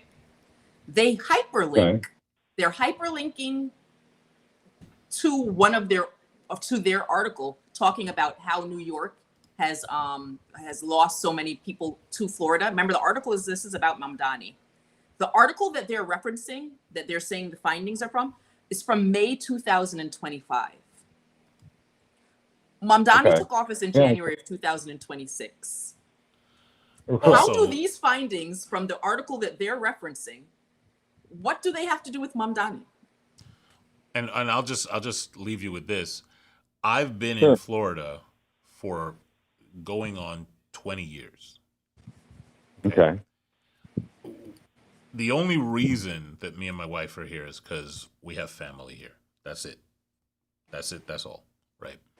Well, you don't like Florida. I could tell you 100 reasons why it's a disaster, but we're about to move on to the next caller. But I will say Okay. What I will say is, um, people from New York have been moving to Florida for as long as Yeah. you've been alive, That's true.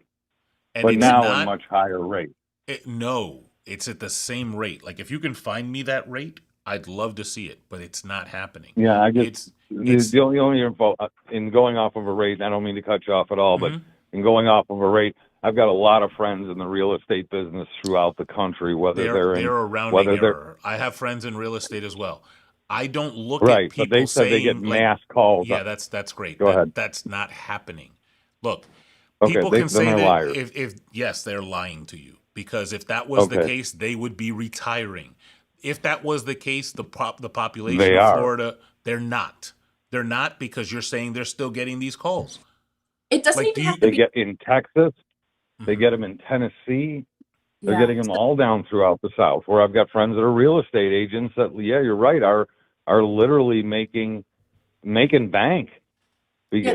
It's literally a phone rings and rings and rings, and we have these discussions. They're friends, right? They just Yeah. say it's amazing the number of calls for real estate that they're getting out of New York State. So, Mike, the issue is this, right? Yeah, We do a lot of debates, right? Uh, sure. the problem here is this. This is what we call anecdotal. It's an anecdotal experience, right? Just picture this, what I'm about to say. Let's say do you think that there were poor white people during chattel slavery? Do I think there was poor Were there white any people poor, during yeah, what? do you think there were any poor white people? Of course. Of course, yeah. So now imagine a poor white person during chattel slavery saying, well, in my experience, me and my family, we don't have a plantation and we don't own any slaves. I don't see any slavery happening. I do my own work. We work hard over here. Like, and this is my experience. And this is my friend John's experience. My wife, she can tell you the same thing. It's no chattel slavery happening, right? The reason that we don't use anecdotal experience is because if your friend has an anecdotal experience that says, I see tons of people calling about from New York wanting houses, and I have a friend where Yeah. that's like, I got one call this entire year for someone moving from Right. New York. Now we have the battle of the friends. When instead we could just look at stats Yeah, like that for take into example, account more than our friends. the real estate GDP in New York has gone up 5% year over year every year for the past since COVID. It's very possible. Not possible, actual. Like it's gone up Okay. year over year. Okay. So Okay. are those people retiring too? I don't know what to tell you. I know that we're not going to retire in the state of New York, though. It's not Nobody, a good. New York is not a retirement state. Like nobody retires in the state of New York. Well, I New didn't York say wasn't a that. retirement state when I was in elementary school. New York wasn't a retirement state when you were in elementary school. New York is not a Yeah. retirement state, period. Like that's not what it is. Right. California is not a Right. retirement state. Like, Florida's a good one. but that's what it is. It's a retirement state. Do you know? Yeah. Do you know that Florida has some of the pockets of highest foreclosure rates in the world? Do you know why? I do know. What's the place? What's that The huge villages. neighborhood? The villages. That's it. Yeah. Do you know That's why they have that so? my under. Do you know why they have such a high That's a foreclosure rate? disaster, right? But do you know why they have In the that? villages. Yeah. hmm My understanding, and again, I'm here to be corrected. I'm good at being wrong. I promise you. My understanding with the villages is that it's so far away, so kind of secluded from everything that people have really lost interest in it. My understanding is there are blocks and blocks and blocks now of available homes for sale in the villages. No. It's not. It's No? not empty.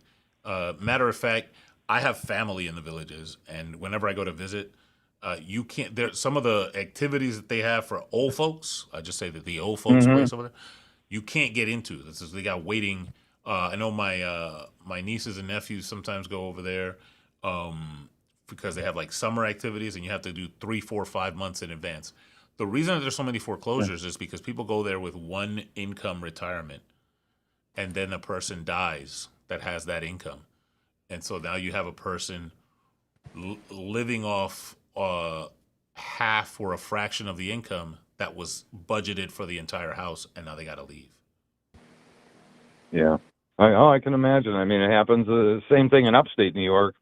You get people that have retired on a fixed income of, let's just say, Social Security. Mm-hmm. They raise the property taxes so high that their Social Security doesn't keep up with it. They can't pay the property tax, and it's horrible because they go $15,000, let's just say, in the rear in the property taxes in their home. What drives me crazy, and I guess this is with all government in general, is that they'll take your home, auction it, and then keep the entire value of the home. I mean, the fair thing to do would be, okay, take your 15 grand in back taxes, but give the property owner the rest, right? I mean, that would be the fair, logical thing, but that just doesn't happen. They take it all, and that really drives me crazy. It's probably why I live a very debt-free lifestyle. I live very simple. I make good money, but I live very, very, very simple. I have people ask me all the time, why don't you drive one of these fancy cars? Why don't you live in a bigger house? If you don't see where things are going, you just want to be as debt-free as you can. I mean, but that's, those are the things that do drive me a little bonkers. And you see these stories all the time of people losing these properties, but they take the entire amount of the sale and not just what they're owed. That's the part I think is close to criminal by the government. Yeah, but anyways, it's that's crazy. just But me. in any case, Well, I appreciate you guys have given me a pretty good education and see what to look for. I will try to look you back up in a year from now, and we can go back to the discussion of New York State and see how that is. I'm only a few more years away from being able to retire and get out of here, but we'll see where New York State's going to go. I think it's going to be an interesting circus, but that's just me. I don't. I agree. We just have to see how it plays out. We hope for the best, right? We hope for the best. Awesome. Well, I appreciate you, Mike. And we'll talk to you later. All right, you guys are great. Have a great, wonderful evening. You too. Yep. We love Bye-bye. So, what I was going to tell you before, Adorna, is that I'm on my laptop, right? And I have it closed and connected to one of my monitors. And I was like, I don't want to be connected through Wi-Fi. And I was looking for my Ethernet adapter, and I couldn't find it. They're not that expensive, so I ordered one. And I just connected it yesterday. And I look at my desk, and look what I find. Of course. That's great. Well, one quick announcement before we bring up our next caller, and that is, you saw it in the chat, we did reach 1,500 subscribers. Y'all. That's awesome. So if you are in the chat and you haven't subscribed yet, subscribe so you can get to 1,600, 2,000, whatever. That's dope. I appreciate it. We're moving forward and forward here on YouTube. What's up? I just wanted to say,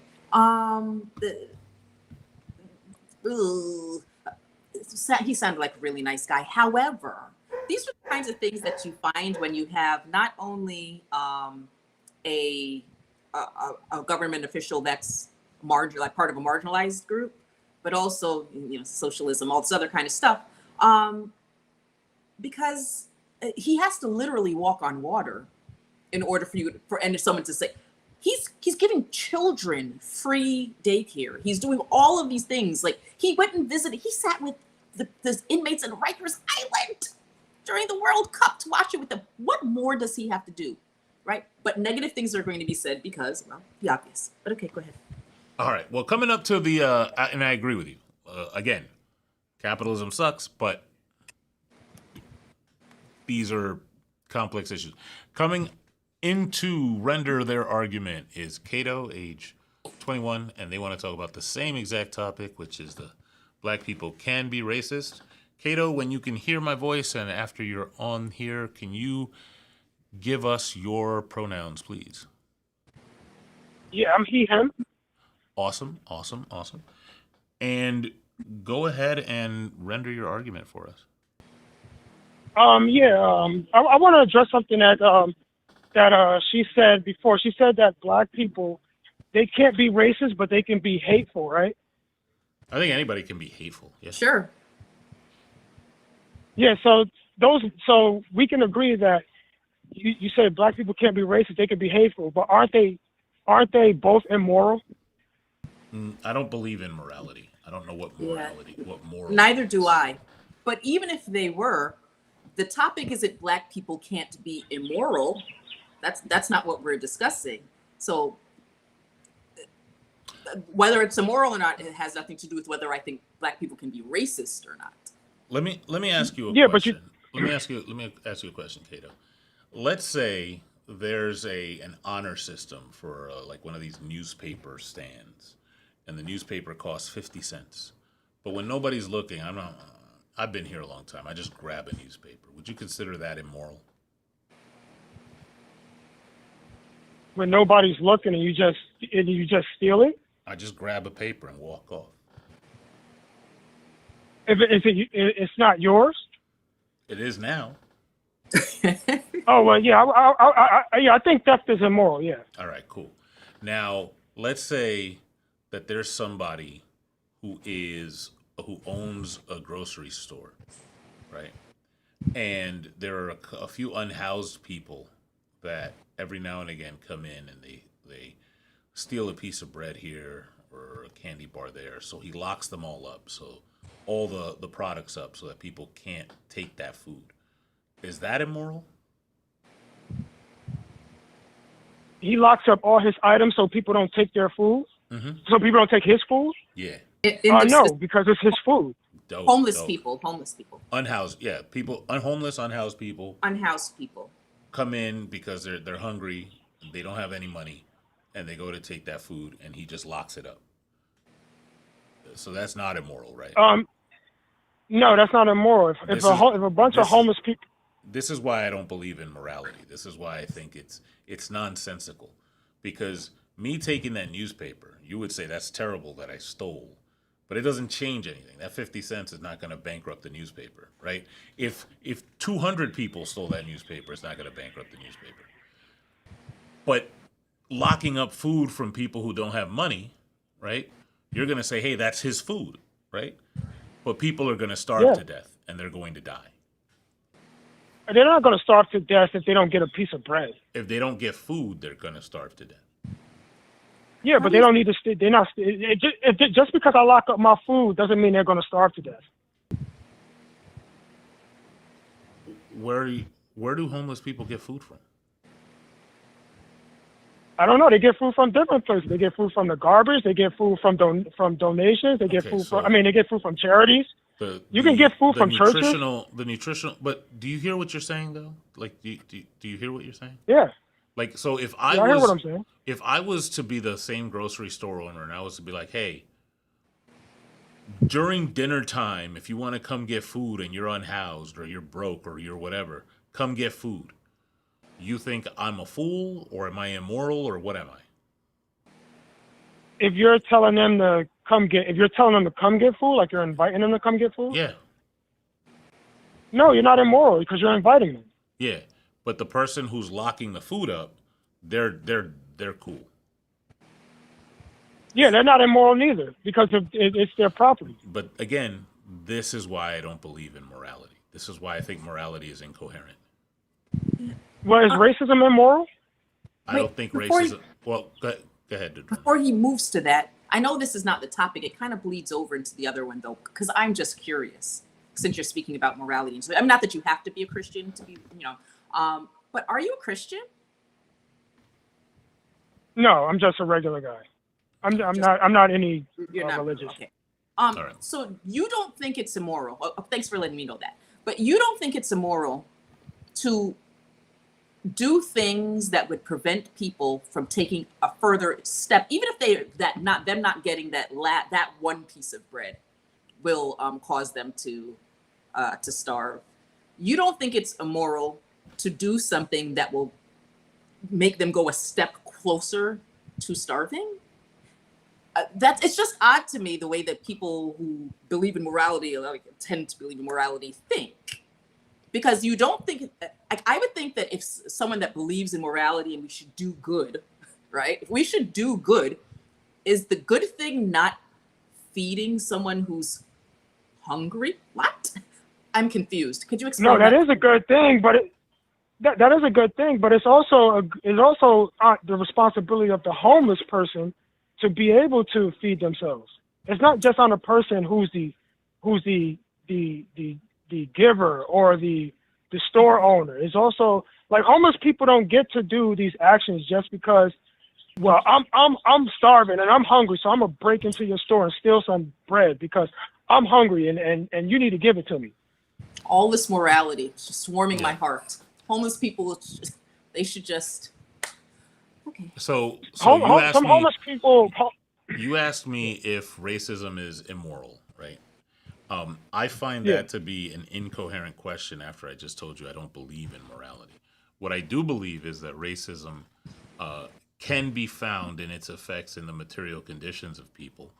And for people who want to enjoy like stable societies and long lives, it's antithetical to those goals. That's what I will say that, right? But it's not. I don't think there's like a slap, a sticker slap that I'll put on it. Presumably, people who are racist are either oblivious to the fact that they're racist, or they think they're doing the right thing by being racist, right? Yeah, but are you against racism because it's harmful, like it causes harm? I didn't say anything about harm. I said you can see it in the material conditions. Like there are aspects to racism that I wouldn't say are specifically harmful, but you can still see them in material conditions. Yeah, but like if I shot a white person in his face for being white, that's going to affect his material conditions, right? Possibly, but that's not racism. Also, nobody does that. You don't think white people were killed for being white? I don't think that's ever happened in the history of life. So I've seen several videos on World Star Hip Hop of white people being jumped because they were white. That's a great source, a great academic source, but also that never happens. It's a video. It's a video. Why do I need an academic source if I can see the video with my own eyes? Describe the video to me. The video was a video on World Star Hip Hop, mm-hmm. It was a couple walking past, and these guys were outside, but they were drunk. The black dudes were drunk because they were coming from the club, and they said they were trying to holler at his girl. And the white dude pushed him back. He was like, "Yo, man, y'all acting crazy." And the black dudes were like, "Shut the F up, white boy," and he punched him in the face. Okay. And you think that what you just now mind you, I'm not challenging any of the facts in that. I'm gonna assume that happened exactly like you said. You think what you just described to me was somebody getting jumped because they were white? Yeah, they were trying to holler at his girl because she was white. Listen. No, they weren't trying to holler at his girl because she was white. Don't start adding stuff. I gave you an opportunity to give you the whole story. I gave you an opportunity lying is to immoral, give me the entire story, right? It's not a lie. No, it is a lie. You told me the story. You said they hollered at his girl because they were drunk. That's what you said, right? I didn't imagine that. That's what you said. Okay, cool. So let's not lie now. Adorna's right. You said it's because they were drunk. That's what happened, right? And then the other dude was protecting his partner, and he goes in and makes contact with a person, and then he gets punched in the face. Now, is all of that some bullshit that is just an example of toxic masculinity at work, and possibly why people should control their intake of alcohol? Yeah, but it's not like, hey, somebody was like, hey, you're white and I'm gonna punch you for it. That's not what happened. That's not even what you said. Hold on. If a person says shut the F up, white boy, why did they bring up the skin color? Because Oh that's my what they God, are. because he's white. Hey, can I ask you a question real quick? Yeah, it's because he's white, right? So Yeah, okay, yeah, they looked at his it's a skin descriptor. Yeah, it's a and they descriptor. said, Can I ask you something real quick? yeah, they Let's say you work at the mall. You work at the mall and you're white, right? And you're the manager, so you have to close up at the end of the night and you have to take the money to the bank, right? Let's say I'm an Asian person and I can't pay my rent. And so I see you walking down the block and there happens to be some money sticking out of your bag. And I take you and I'm like, get in the basement, white boy. And I take your bag and then I go pay my rent with it. Did I lock you in my basement because you're white? so well, you broke up a little bit. So can you repeat that? Okay, I'll try to be faster this time. You're white, Yeah. and you work in the mall, and you're the manager. So you're closing up at the end of the night, and you have to take the money in the register to deposit it at the bank. I'm an Asian person, and I can't pay my rent this month. And so I see you walking down the block to the bank, and there's money sticking out of your bag, and I'm like, oh my gosh, they have money. I need to pay my rent. I'm gonna rob them, right? So I take you, and I take you in your bag. Well, I take you, and I throw you in my basement. And I'm like, get in the basement, white boy. And then I take the bag, and I go pay my rent. Did I throw you in my basement because you're white? Oh yeah, I think you threw me in your basement, not because I'm white, but you did throw me in the basement. But you did mention my skin color, meaning that there's deep root elements of racism Okay, within great. yourself. So let me ask you something. My hair's curly, right? If you threw me in your basement and you were like, get in the basement, curly haired girl. Would it be discriminatory? I don't know. I guess. Yeah. The problem is that you guys think that anything, yeah, you've taken racism, then you've gone like way over there.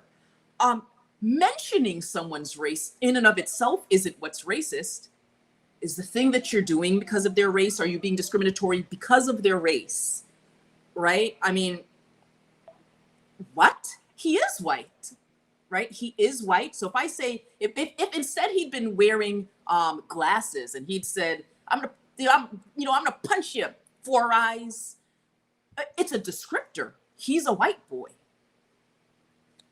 Well. Let me ask you this. Let me ask you this. Do you think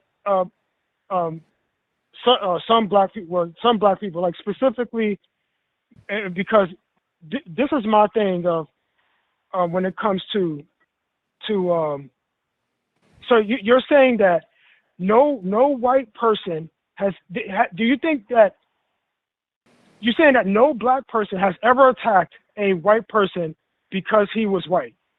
Just because he was white? No, that's never happened. And you think look, that I'll go further. I'll go further. Wait, what? I'll go further. I don't think any white person has ever attacked a black person just because they were black. I think that's foolishness. Okay, so like let's say if a black person didn't want to hire a white person because he was white, would that be racist? No, but that's also never happened. What is racism then? What do you think race is? Let's start there. I have no idea anymore. I don't know. No. Forget the I have no idea. If you have no idea, then you don't belong in this conversation. It's race, not racism. Race. Yeah, what do you think race I mean, is? Okay, let me Google race. Let me Google it. No, don't Google it. Pause for a second. What do you? Because I don't want to get it wrong. Cato, no, you're not gonna. You're gonna get it wrong even if you Google it. What do you, Cato, think race is? Race, I believe, is skin color. Okay, cool. Where do you get that idea? From what I hear around me, like people tell me that, oh, you're black, so that's your race.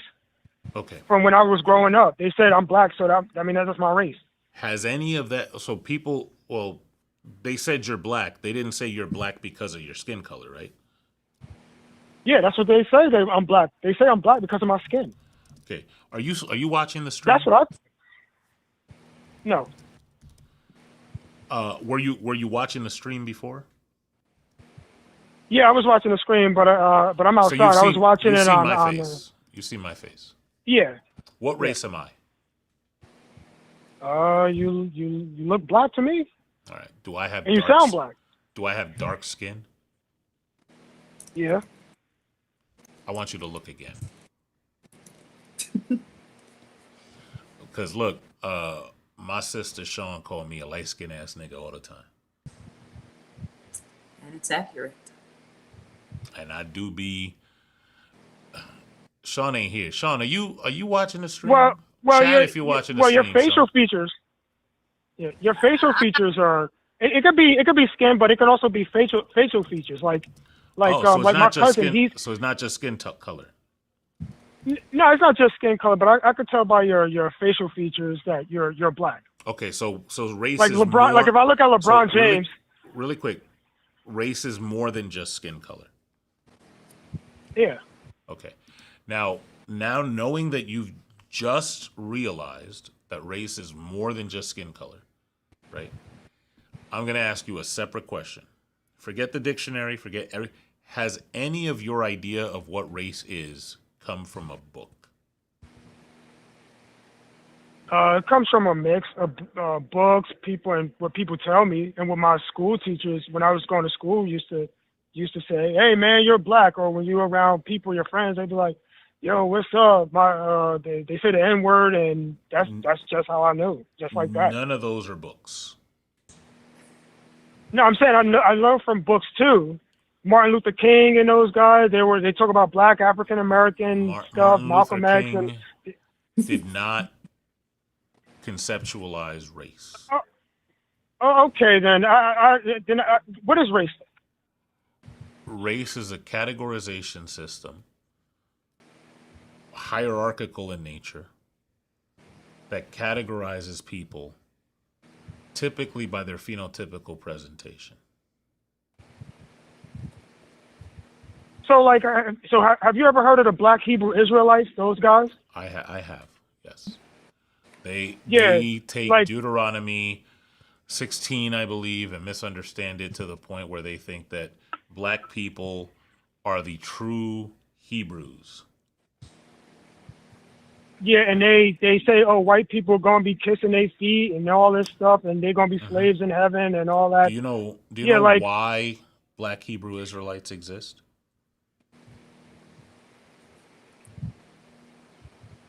Well, they read the Bible, and it started in the 1970s with some guy. But do you know why? Well, in the 70s is about right. But do you know why they exist? I'm pretty sure they exist because of what they were going through, probably racial wise. What do you think they were going through racial wise? Probably maybe discrimination from different groups of people. But through different like white people. Well, no. The primary reason is because through the last several centuries, black people here in the States, we've had our culture ripped from us to the point where people who have identity crises look to other places to replace that culture with something else. So they have an identity crisis. Yeah. Okay. But my thing is when they talk about, you know, like slavery and stuff like that, like they only seem to mention white people. I mean, white Europeans. But when you look in history, the Arab Muslims they had black slaves longer than the Europeans. Yeah, those were religious But they never slaves. mentioned it. Do you think there's a difference between the Silk Road and the transatlantic slave trade? I mean, weren't they both slaves? That's what I'm asking. Do you think there's a difference between a slave? Let's say I'm going to describe 3 slaves to you. One of them is a prisoner of war of an African tribe in the 1300s. One of them was sold or bought by Arabs in the 1100s.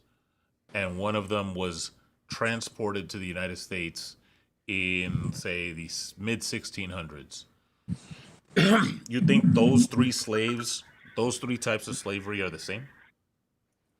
Well, the one that was transported, wasn't he sold by African kings and stuff too? No, but listen to my Wait, question. what?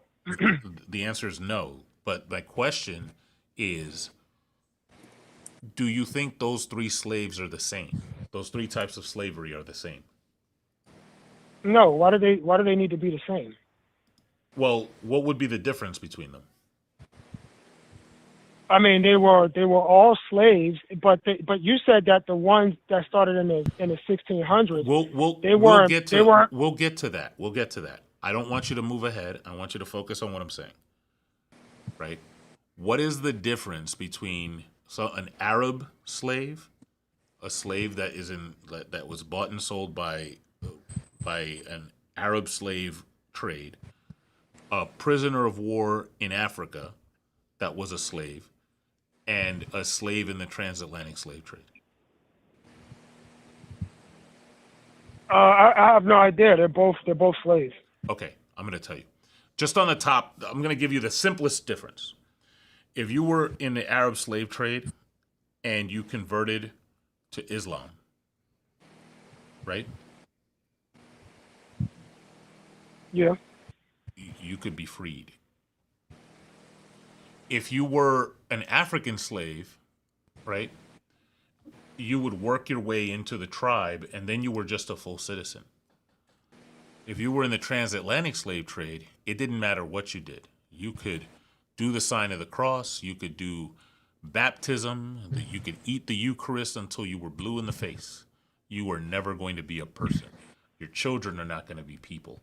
As a matter of fact, your children are not going to be had consensually because they're going to breed you. They're going to put you in a room with somebody else, and if you're not producing children, they're going to beat you until you do, and then kill you and bring somebody else in who will produce children. That's the difference.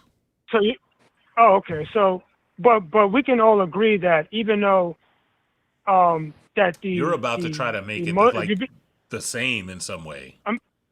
But no, I'm just saying. I'm saying that, but they're all three of them are still wrong, though, right? I don't know what. Go ahead, Adorna. I just wanted to say, I am under the impression that you think slavery equals racism.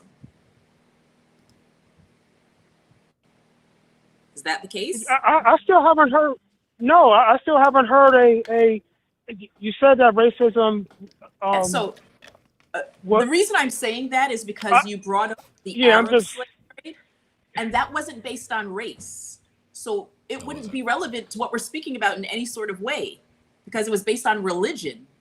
So when we're talking about racism, I don't think that the Arab slave trade was nice either. It wasn't racism. Yeah, but the Europe race. Based on religion. But if I don't like you, yeah, but the European one. Being racist to you, yeah. If I don't like you because you're a Christian, am I being racist to you? No. Ding, ding, ding. Yeah, same. For the Arab slave trade, it wasn't because of their race. It was based on religion. Yeah, but wasn't the transatlantic slave trade? Didn't they use the Bible to justify slavery? I mean, afterwards, but they were already enslaving people prior to going to Pope Nicholas V. Yeah. Yeah, but they were religious, right? These weren't they like Christians or something like that? You know how I know that it wasn't based on religion? Go ahead. Because they actually made a declaration that anybody that would go ahead and convert would be exempt from being a slave, and the people who converted were still slaves. Like, gospel music is literally born out of Christian slaves singing spirituals and putting the black stank on them. Okay, I see what you're saying. Okay. Can I? You mentioned something about before. I'm sorry, I want to go back a little bit. When you said about the Hebrew Israelites and identity crisis, do you think that certain black, like black women, they have identity crisis. Because I've seen, you ever seen black women wear like blonde wigs and stuff like that? How is that an identity crisis? Because they like the white, blonde, European hair. Some of them lighten their skin, like Beyonce and Lil Kim and those people. Like they don't like, Beyonce they don't like, Beyonce lightened her yeah, skin? yeah, like Scaring even of more. people to You ain't never see photos. Like Little Kim, we know she lightened her skin. Little Kim is So basically white now. do you know who Beyonce's mother is? Yeah, No. I know who Beyonce's mother is. Yes. But have you seen pictures of Beyonce from when she was a child? So has she been like Yeah. bleaching since birth? Yeah, she was light skinned. Yeah, she was light, but she made herself even lighter. Okay. Which was weird because I'm like, she didn't need to do that. How did she go about doing that, do you think? I'm Using interested makeup. in this. She used makeup. You don't think So, you don't think that the pictures that you're seeing are a decision by a photographer? do you think she's Some of editing them the picture probably. herself with Photoshop? You think she's photoshopping Did that, her or own somebody is editing their photos. Maybe Oh, when yeah, they put you in Vogue, they edit the photos. That's an editor. That's not Beyonce. And what you're doing Okay. is you're actually answering your own question, because what happens is that the white power structure favors Eurocentric features. They put it on the magazines, and then black women internalize that because black women, like, do you think let me ask you this. What gender is Michelle Obama? She's a female. So she's a woman, right? Yeah. You are aware that there are tons of people that call her a man. Yeah, she's not a man. I get why they call her that, but she's not a man. Why? I don't. Why do you think they call her that? She looks masculine. She got broad shoulders. Her shoulders were, she in some interviews, she had like traps. She had big shoulders. Her face was masculine at some points looking. And I think that's why they called her a man, but she's not a man. And you think that makes her look like a man? Yeah. Well, she did look like, she did look more masculine, not like a man, but like more masculine looking, like broad shoulders, huge traps. Michelle Obama looked at, I don't know if she was going to the gym, but she looked big in some videos. I'm just asking if you think that makes her look like a man. No, I don't think that makes her look like a man. I would say she just looks more masculine. I don't even think that, just because I know what black women look like. But that's Eurocentric features. The dainty, skinny twig look with the fine hair. Let me ask you this. Do you think it's an identity crisis when white women wear box braids? No. That come from the whatchamacallit culture, right? The freaking Vikings? No. What? No. That's not a Viking? Oh my God. All right, I'm just I've seen Vikings, pictures with Vikings. Maybe I'm wrong. I don't know, but that's what I see. I just want to get it straight real quick.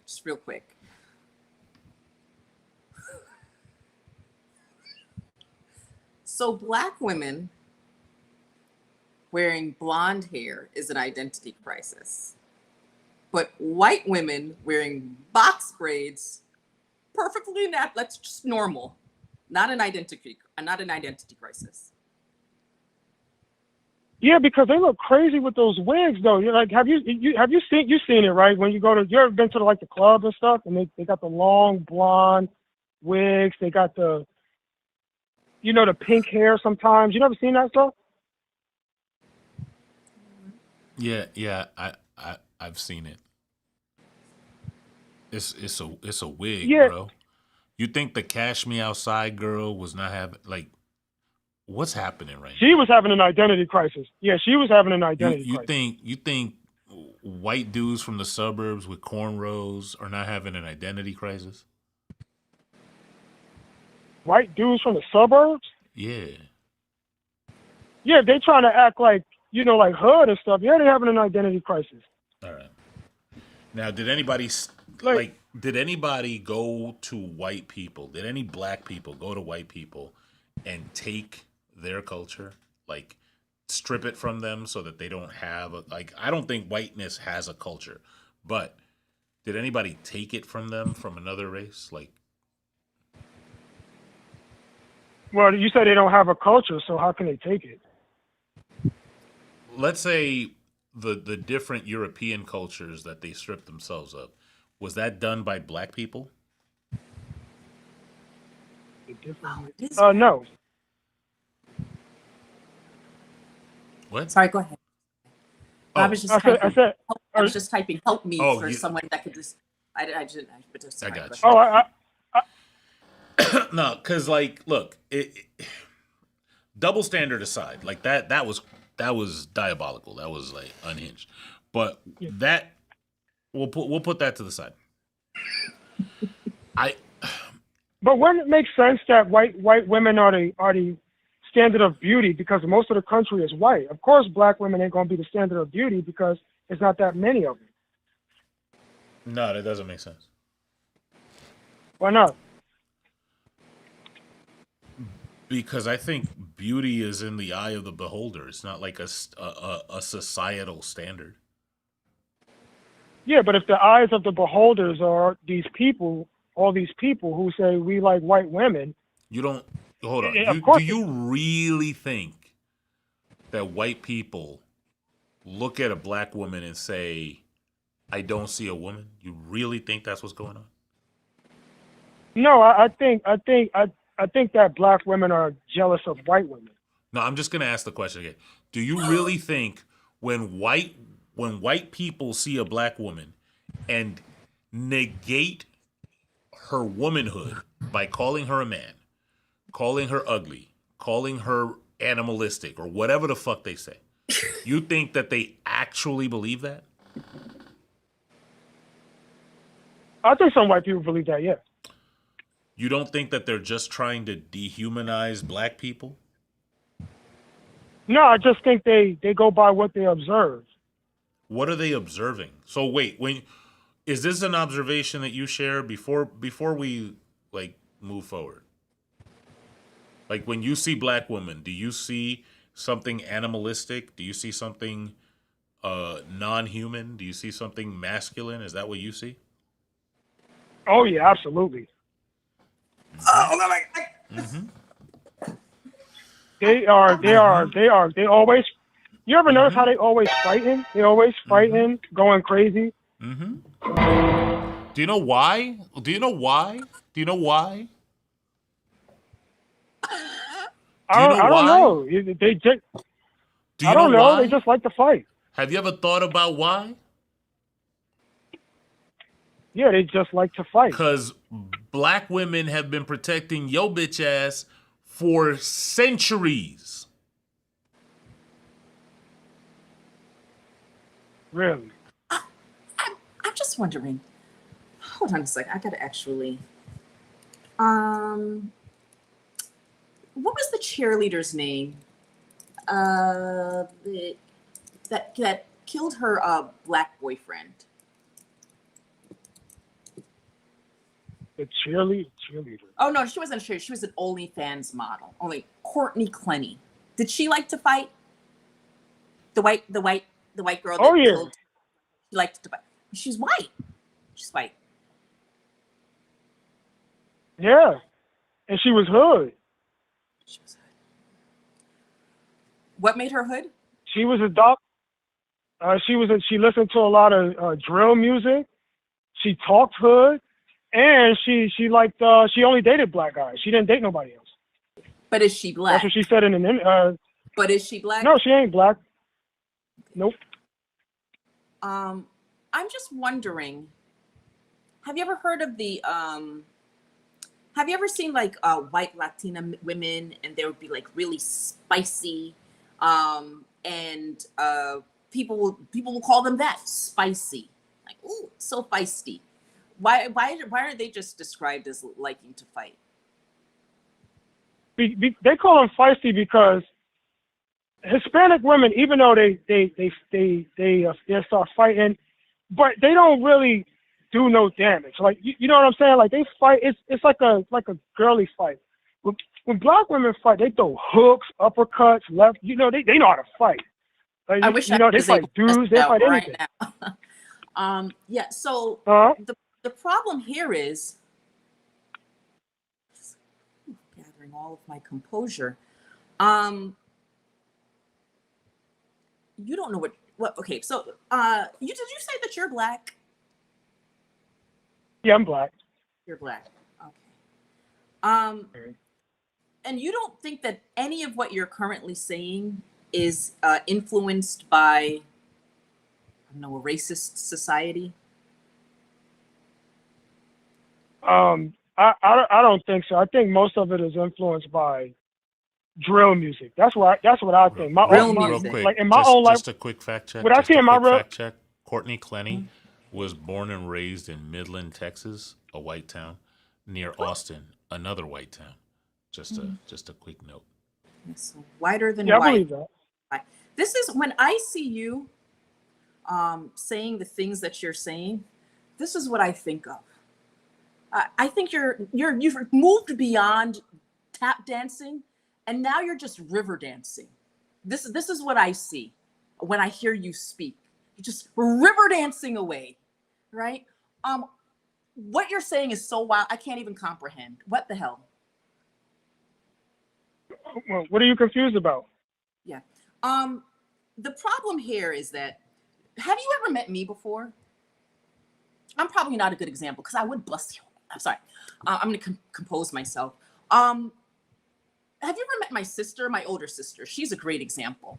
Have you ever met my older sister before? No, ma'am. Great. Have you ever met my mom? Nope. Nope. None of my friends, none of my family members, none of any black coworkers I've had.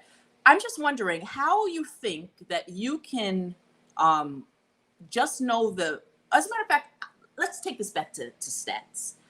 There's a study that shows that the average not the average black person, the average person knows about 600 people. 600 people. This is including acquaintances, coworkers, church family, etc. Right? The average person knows about 600 people.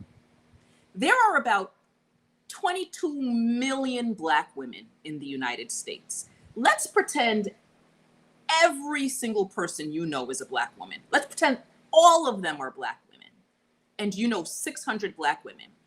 You have used your experience with the few black women that you know and characterized all black women. Does that sound smart to you? Just wondering, does that sound smart to you?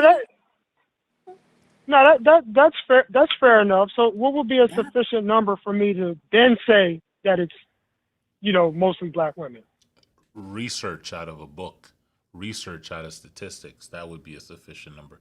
Listen, I've been looking for stuff about Courtney Clenny the whole time. I haven't seen anything that says that she even listens to drill music. I did see some videos of her dropping racial slurs on the person she's accused of killing.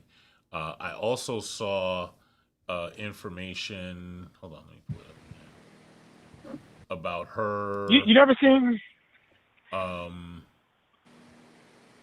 Having been pulled over for public intoxication, but not arrested. Yeah, no, that's what I've been doing. I'm just scouring the internet. So my question is, knowing that drill music, like I don't know what you know about drill music, if anything. I'm suspicious now, but we'll put that to the side. Where did you find out anything about Courtney Clenny listening to drill music in connection with her, Well, she was. with the crime she's accused of? No, I didn't say it was in connection of the crime. I'm not. That's not what I said. I said that she would be bop. You ever seen She was on what's that podcast Yeah, I don't care about that. Look, um I don't want you to. I don't want. I yeah don't want you yeah to. I look. I don't. I don't want you to. Uh, no, like because it was playing music and she was look. bopping. She What? was Hold on. No. Here's what I want you to do.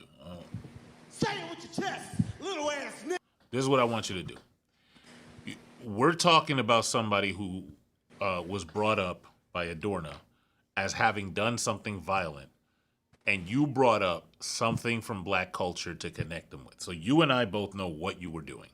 We're not going to let's not play with each other, right? We're not going to be testicles over here, right? Like we're not going to be super delicate and walk away from the thing we just said, right? You know why you said it. I know why you said it. The people listening know why you said it. Adorna knows why you said it, right? My question is, where did you hear it? where did I hear what? That she was Her listening to listening drill to music. yeah, that's what I'm saying. It was on a podcast that I was watching with her on it, and they was playing drill music in the background, and her and the other women on the panel were bopping to it. So wait a minute. Was it her podcast? No, it wasn't her podcast. So you're saying she was in a place where music was playing and you saw her bopping her head and then you decided to mention drill music when you were told about somebody doing something violent. Is that how you want me and everybody else to remember this conversation? You can remember the conversation however you want. I was just telling you I didn't ask about how I know how I'm going to remember it. I'm not going to forget it. I want to know how you want people to remember it. I don't. Because you said what you I said. don't even know right? how to answer. Yeah, I don't even know how to answer that. Look, I mean, if they want to remember let's just it, go then- over it again. Let's just go over it again. When Adorna said, Courtney Clenny, who killed her boyfriend, and you were like, yeah, she was hood, right? Yeah. I know what that means. That's white people for black. Like there was a thing me and my friends used to say in high school. Whenever we heard the word urban, we would just say urban meaning black, because that's what urban means. That's what hood means. So you wanted to make her black, right? Violent meaning black, and so you reached into some orifice on yourself to pull out a statistic or to pull out something that would make her black. And the thing that you pulled out was drill music. And you said, that sounds black. I'm going to say that. And so then when I asked, when was she listening to drill music? You said, the music that was played on Not Her podcast by Not Her in the background, and she was bopping her head to it. That means she listens to drill music, and that's why I brought that up in a conversation of her killing somebody. Oh, I get what you're saying now. You're saying it would make more sense if she was playing it herself, right? No, it wouldn't make more sense if she was playing it herself. Look, did she ever have a peanut butter and jelly sandwich? Did who? Did Courtney Clenner ever eat a peanut butter and jelly sandwich? I have no idea. Was she ever accused of public intoxication? I have no idea. I'm pretty sure she was. Why wouldn't you bring something like that up? Why would you bring up drill music that she wasn't playing? I don't she know. Wasn't even listening I didn't bring to? up a lot of things. No, you. I didn't bring up a lot of But things. I'm talking about the thing you did bring up. The thing you did bring up was something that she wasn't doing. If I was listening, What wasn't she doing? Listening, like you made the assumption that she listens to drill music because you saw her bopping to it on a podcast that was someone else's podcast. So the likelihood is it was their music. They were playing what they wanted to play. And then you're saying she listens to drill music. So now this all falls into place. Look how black she was acting. Yeah, that's why I was saying, like, if she was playing it herself, then it would have made more sense. No, it still wouldn't have made sense. But I will say this. Based on that, just that alone, and this is not an opinion, this is a fact. You're an idiot. How is that being an idiot? You're no. I think idiot is kind. Like you're an absolute buffoon, like a clown. I think you just don't have an argument. You're just upset. Wait, hold on. You did agree with me that it doesn't make sense that if someone is sitting on a couch or in a chair and somebody else plays music that has a beat to it and you bop your head, that's not you being hood and listening to drill music as part of your personality. You agree with that, right? Why not? I'm just going to ask the question again. You do agree that if, like, I went to, like, say, a podcast for somebody else, and as part of their podcast, they were playing, say, Hootie and the Blowfish, and I was bopping my head to Hootie and the Blowfish, that doesn't mean I'm a Hootie and the Blowfish fan, right? Why not? Oh my God. You think that if I go to a place and they just play random music, like if I'm walking through Target and they play some random song and I'm like, ooh, a song, and I bop my head to the song because they just happen to be playing it, that means I'm a fan. That's my music now? No, that means you like the song. I didn't ask you that. Does that mean that that's my music now? That music is part of my personality.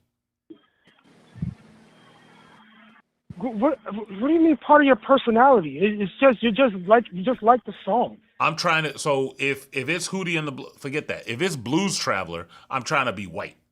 If I bop my head. Who's Blue Traveler? They a white band. If they're Dave Matthews Band, then I'm trying to be white. That's another white band. Like if I go if I go to Target and I hear some like Metallica song and I'm like, and I just bop my head for a little bit. Am I trying to be white then? No, you're not trying to be white. Why would you be trying to be white? So how the fuck is she trying to be black if she listened to drill music and she bopped her head? I didn't mention black. You mentioned black. Yes, you did. You mentioned hood, which is your code word for black. No, it's not. What are we talking about in this conversation? I don't know. You brought up Courtney Clenny. I didn't even want to talk about her. Listen, I don't know if you're not tracking the conversation. Okay. Not at all. You said black women were violent. That's what you said. They are violent. They're not. Yeah. But hold on. They're yes, not. they are. No. Okay, fine. Find they me are. While I'm talking, don't say another word and find me those statistics. While I don't need statistics. I have my own eyes. That's cool. That's the motto of your high school. I don't need statistics. So here we go. When that was brought up, somebody brought to you somebody who was white, who was violent, and you tried to black them up. Yep. No, I didn't. I just said it was hood. And by hood, you mean black? No, I mean hood. No. Yeah, on, are there Hispanic people who are hood? Come on, man. Why we got to do this? Why do people say stuff, they know what they're saying, and then they can't man up to say the shit with their whole chest? I don't know. You brought up Courtney Clenny. I didn't want to talk about that, bro. I wanted to talk about black But you did want to black her up, though. No, I didn't. I didn't even want to talk about Courtney Clenny, period. Look, if you say hood and drill music, like survey says, you trying to black her up. No, I'm not trying to black her up. She's white. Why would I be trying to black her up? Because you don't like black people. You got internalized racism, my man. No, I don't got internalized racism. That's probably something you got to talk with a therapist. But I got a separate question before we move on. Are you actually somebody named Andrew? No, that's not me. What do you mean that's not me? No, I am Andrew, yeah. See? On top of all that, you're also a coward. I dropped him. But, like, how do I ask you the question? No, that's not me. Yeah, that's me. It's a fool. That was like a sitcom. Absolute buffoon. And if it's good enough for the Line and Jovan to ban him, I'm going to ban him too. I just wanted to call him a coward to his face. Because, like... You can ban Like you can make it so that because I know you can Yeah, block. his number's blocked. He can't Oh, interesting. he can't ever call here again. He's donezo. And you want to know what? Let me tell you something. I have spoken to some pretty racist people, right? And he is right up there in terms of the wild things that he said. Like, and I wonder, does he actually? Do you think he believes what he was saying? I don't know. Um I think he wants to say stuff, and I think he was waiting to get to the point where he got to say the more crazy stuff. Because you can't be like a person who is in any way even remotely intelligent and then turn around and say, yeah, black women when they're doing it, they got an identity crisis. But when white women do it, it's perfectly fine. Like That blew my mind. with a straight face. Blew That my don't make mind. no sense. But in any case, we're bringing up Jacob, who is 20 and wants to talk about the same topic. So Old Faithful continues. This may actually be our last caller. I'm going to see what happens. But Jacob, welcome to Render an Argument. I'm trying to bring him in. There we go. All right. So you should be able to hear my voice now. What's up, man? And what's up? And whenever you're ready, just give me your pronouns. Well, he, him are my pronouns, and Excellent. I believe that black people can definitely be racist. All right. Awesome. So you're talking to Jeff and Adorna. Whenever you got it, let's hear the argument. All right, I kind of have to go off like why you think that black people cannot be racist first, and then I can go off that. Well, it's just what the way racism works. Well, It precludes the definition of racism. Oh, my bad. Definition of racism is the prejudice against another race. Where does it say that it's specifically one race? Like, I don't understand that. In the way that racism works. Can you explain that? Sure, but first, where did you get that definition from? Google. Google. That's not what Google would give you. Yes, I will look it up right now. Well, before you look it up, look. Mm-hmm. Me and Adorna have this conversation about 1,000 times a month. Yeah. Easily. We have Oxford, Webster's, Cambridge, the American Sociological Association, the American Psychological Association. There's so many definitions of racism in our heads collectively that it comes out of our ears. When you say prejudice against another race, I know that's either something you're just coming up in your head or a snippet of something, but it's not a definition you're going to find in any standard lexicon. That's just a definition I've seen. But where? Where have you seen it? Online? All right. Google? So we're just gonna go with you made it up. That's what I'm gonna have. Not, You made it okay, up. now you're just twisting my words. No. I'm not twisting. I'm telling you my words. My words are that the impression that I get is that you made it up. It's okay that you made it up. I don't think that like definitions are some authoritative thing when they come from a dictionary. By the way, really quickly, do you know how many lexicographers in major standard English dictionaries are black? I didn't know that, sir. Do you know what a lexicographer is? The They're the people that write the dictionary definitions. 0 would be the number. The one that comes up for the top line Google is a belief, behavior, or systemic structure that discriminates against individuals or groups based on their race or ethnicity.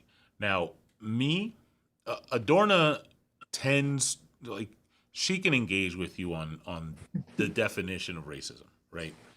I tend to shy away from the definition because, again, definitions don't tell you how things function, right? How things work, how things move. Like you wouldn't consult the definition of anything in your house to fix it if it's broken, right? Like, if Okay. anything's Okay. broken in your house, you would never reach for you a got- dictionary, right? Yeah. Okay. Yeah, you do got a point. You do got a point. Cool. So, And I wasn't trying to like. we're And not. I wasn't trying to. We're, dunk it. Oh, my we're in a bad. good place. You and I. We're dope right now. We're All right. we're chilling, right? But I'm gonna give you a choice.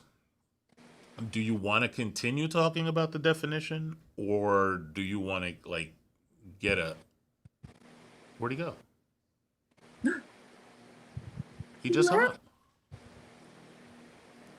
Because you Did he- destroyed his definition talking point. He wanted What to happened? really.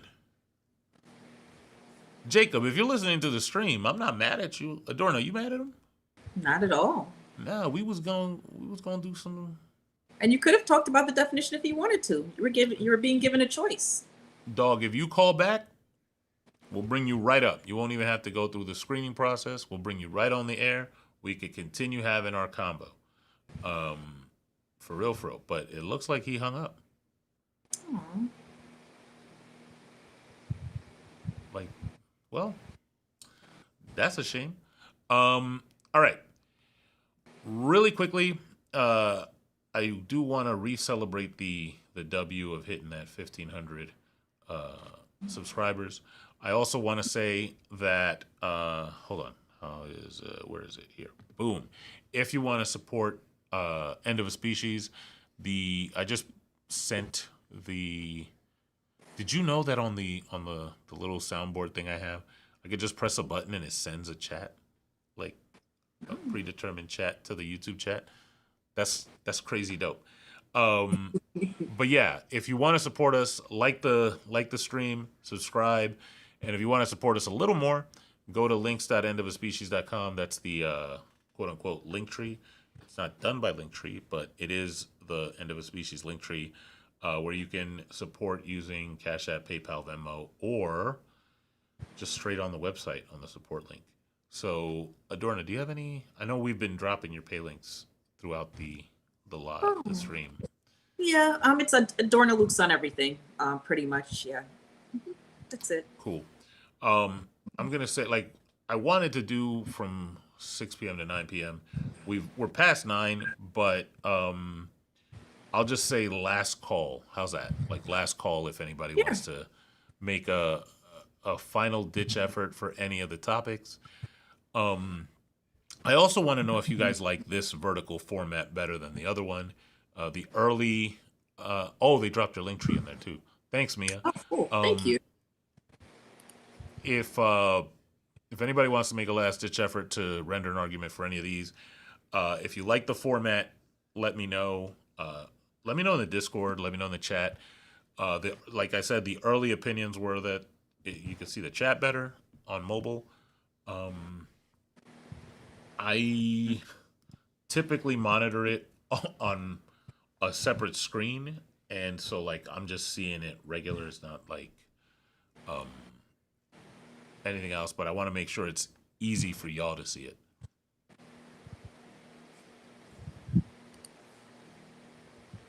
Do you have any upcoming projects to promote?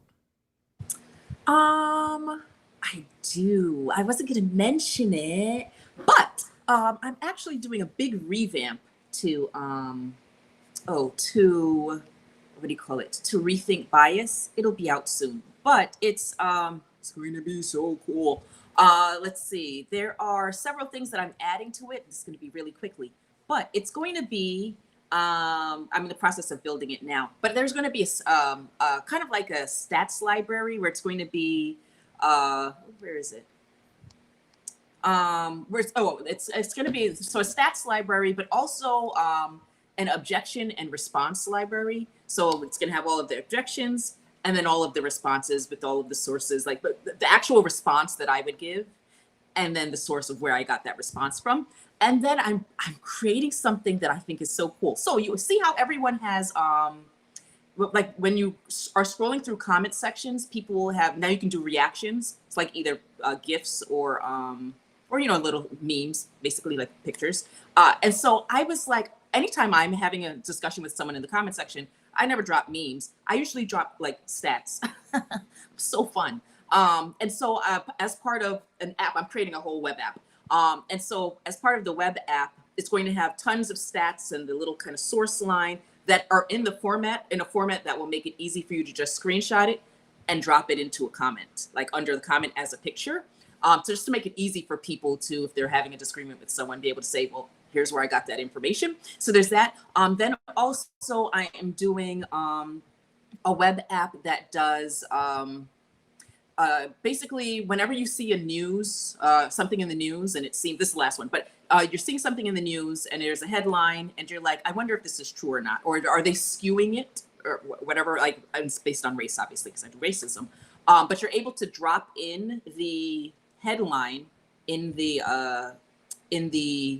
web app, and then it will break down basically all of the propaganda that they're using, and it's going to tell you what the type of propaganda is, and then break down all of the ways that it's showing up in the article. It's I'm excited about it. So I'll let you guys know when it's out, but those are the updates that I'm doing to Rethink Bias. Yeah. And this is, in case you guys don't know, rethinkbias.com. It's a subscription site. I'm also making a free version, free section that's just a blog. But it's just Rethink Bias, and it's my way of just trying to help educate people on racism. That's it. Thanks. I love that. And I'll tell you, the timing on that is perfect, because I won't say who, but I've got 2 people just today, reached out to me on 2 different platforms and said, how can I debate like you and Sean? And when I hear, how can I debate like you and Sean, I also think they want to know, how can I debate like you and the squad, like everybody in the group? And that's how, right? Like knowing the information, knowing the literature, having the resources, knowing the strategies, knowing the arguments, that's how. So if you know the arguments and you hear the stuff, most of it is really just recognizing the words and saying, aha, this is this argument, we're going to go down this track, right? So yeah, it's huge W. Thank you. So thank you for that. Almost done. Yeah, I think on that note, I am going to close out the number because nobody else decided to call. I am, you know what? I'm a little miffed that that last caller hung up, Jacob. So I think it could have been a good conversation if he would have gone the definition route, but I think he might have noticed that he was on with people who know the argument. Like we're not just one thing, and me and Solid talk about this all the time. There are a lot of people who do this this specific topic, the Black people can't be racist topic, and they don't really know what they're doing. And so sometimes people call in to or join those discussions, and they feel like they walked away with a aha, gotcha. And so then they go to other places where people have more like experience with the arguments. And I can see why it would be a little daunting, because all of a sudden it's like, oh, there's a lot of information here. Yeah, definitely. One of my favorite things is when somebody asks you for one example. Oh. And like whenever they do it, I look at my phone and I'm like, you don't even know what's about to happen. You have no idea. And I definitely don't want to gish gallop. The goal is not gish galloping. However, I think that people don't understand the extent to which discrimination is still happening, right? So when people are like, give me one example, I feel like if I gave one example, they'd be like, just one thing. But if I drop these 10 things on you from every single system, I just feel like I want the weight of it. I want you to be able to feel that. Yeah. Yeah. And again, if at any point, the worst part is that what often happens is that they will either hear one thing, right? Mhm. and like attack that as if to say, you gave me these things, but if I just look at that and make it seem a little dubious, then the whole thing is doo doo. So that's the one thing. Or they don't listen at all. Yeah, one of the things, and since we're talking about like kind of debate styles and stuff like that, we spoke about that for a second. One of the things I try really hard not to do when I'm in these discussions is like when they say, "Give me an example," and I see these people make what I consider a mistake all the time, is giving something like giving anything that has to do with the judicial system, because then you start getting into a debate about black people being more criminalistic. Well, black people, they do all these crimes, they just comply. You start getting into a debate about the things black people did wrong, than about like, so if I drop that black people get less pain medication, like what are you going to say about that? I think that when we use the judicial system, which is valid, it's valid. I will use that later on in the conversation. But what's starting out, I think dropping a judicial system is just wrong, because it just derails the entire conversation. So yeah. I'm going to half agree with you on that. Uh-oh. And You the get only reason is because it can also be a trick. Mm-hmm. Like when I drop the judicial system, I'm waiting for the claim to come out. And once the claim comes out, now you got to tell me that the only reason you believe this claim is because black people bad. Because look, if I say that the sentencing disparity exists, that's on equal footing for the same crime. And then you start talking about culture, I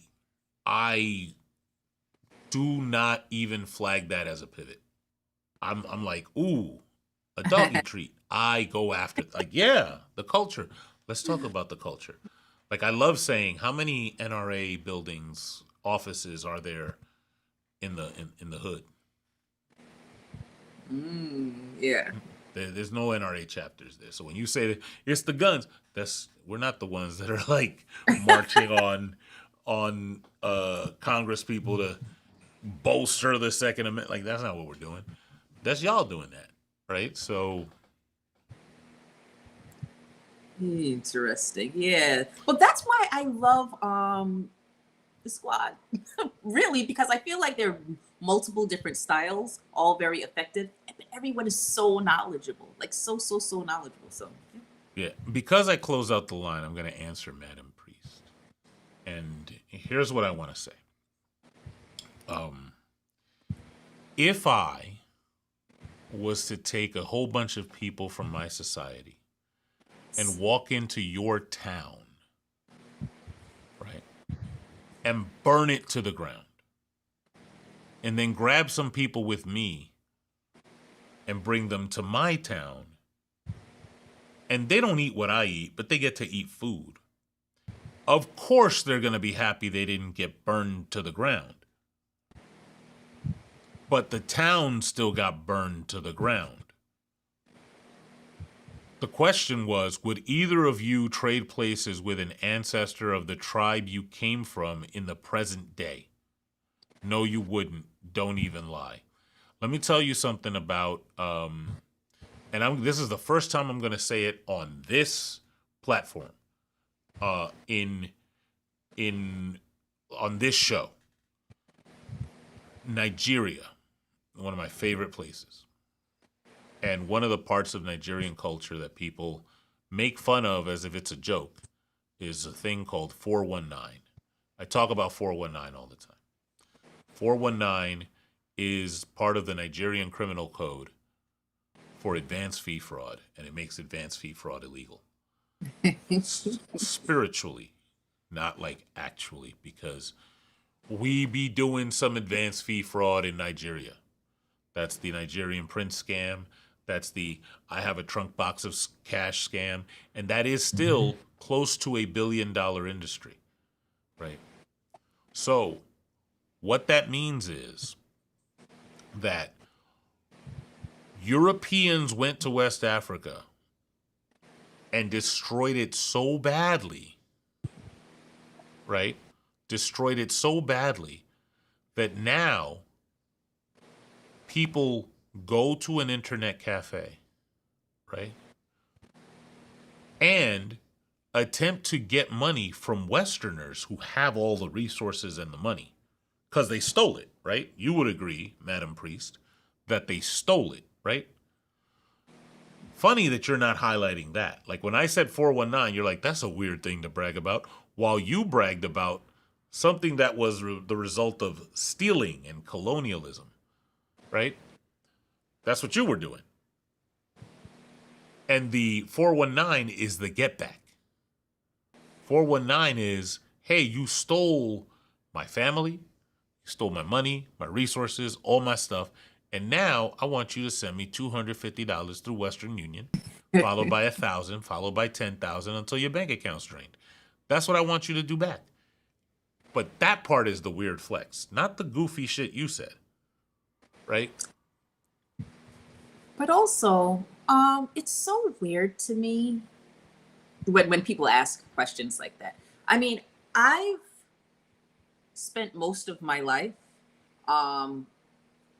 living near the mall, right? The movie theater, all that. So I've become already accustomed to a particular way of life. If you're asking me if I would have been okay with being them when they were them and I didn't have. So the problem is this, right? I think that the people who lived that life were happy, right? The irony is that they had eco-friendly, sustainable housing. And you guys were like, there's something better. And then now y'all are trying to build friendly, sustainable housing. Like you're literally trying now to go back to the housing that was done in the time, like in the place where you were like, this place is terrible, right? I would absolutely trade places with my ancestors at the time when white people hadn't come and destroyed everything, right? Which is what I'm assuming that's what you mean. Yes, because at that time I would be living in a time and a place where I'm accustomed to clean air. As a matter of fact, I'd be living in a time when you guys were so envious of what they had that you came to take that. That's how happy they were that you guys were the ones that were unhappy. That's why you went there. It's because you guys had nothing. They were living their lives happily. And so had I been living at a time where my ancestors were living, untouched by white people, where they were clearly happy, yes, I would trade places with that. I'm currently living in a different time and accustomed to different things. So clearly I'm loving my current life because this is what I'm used to. This is all that I know, right? The question is, why were your ancestors unhappy with their lives? Why were Meemaw and Peepaw so upset that they had to leave where they were from and go ahead and try to take things from people who were living their own lives and happy? Ask yourselves that, madam. Or ask yourself that. Well, on that note, thank you for everybody hanging out. Stop saying goofy shit in chats at the end of streams, because then you're going to get embarrassed. And if you're not on the Discord, join the Discord so you know the next time we're going live. What I want to tell you is that some of the people that I'm talking to get scheduled, I know, Adorna, you're going to want to do this again. Because I am. I was scared. I was so scared. And then I probably got too loose a little bit in the middle when we were talking to what's his face. But then I honed back in, and I love this. You might not be able to get rid of me now. That's what I'm talking about. You see that? We got Adorna. So yeah, what I want is for you guys to be like, keep your ear to the Discord when the recurring co-hosts come back and when new co-hosts come back. Like we got dope people coming to do Render and Argument. I'm focused on making this like the premier place for argument rendering. So far, I will say, because of the callers, we've been very lenient, but this is going to be a very much so render your argument and substantiate it platform. The more we're giving people a little time to get comfortable, but like talk to the mods. The screeners know they are prepping callers to know that you're going to come in and render the argument. That's what's going to happen. Period. Case closed. But on that note, I'm going to close out for the night. I'm going to leave you with the. Should I say it? Should I say the cool thing? Should I? How many people are here? I don't know if I should say it. Yeah, that's a good number. I just decided yesterday that next week, not this week, next week, I'm going to finally release my book. So if you're not in the Discord, you also won't know when I'm releasing my book exactly, and you might miss out on some cool stuff. So with that, get on the Discord. I will chat with y'all later. Peace.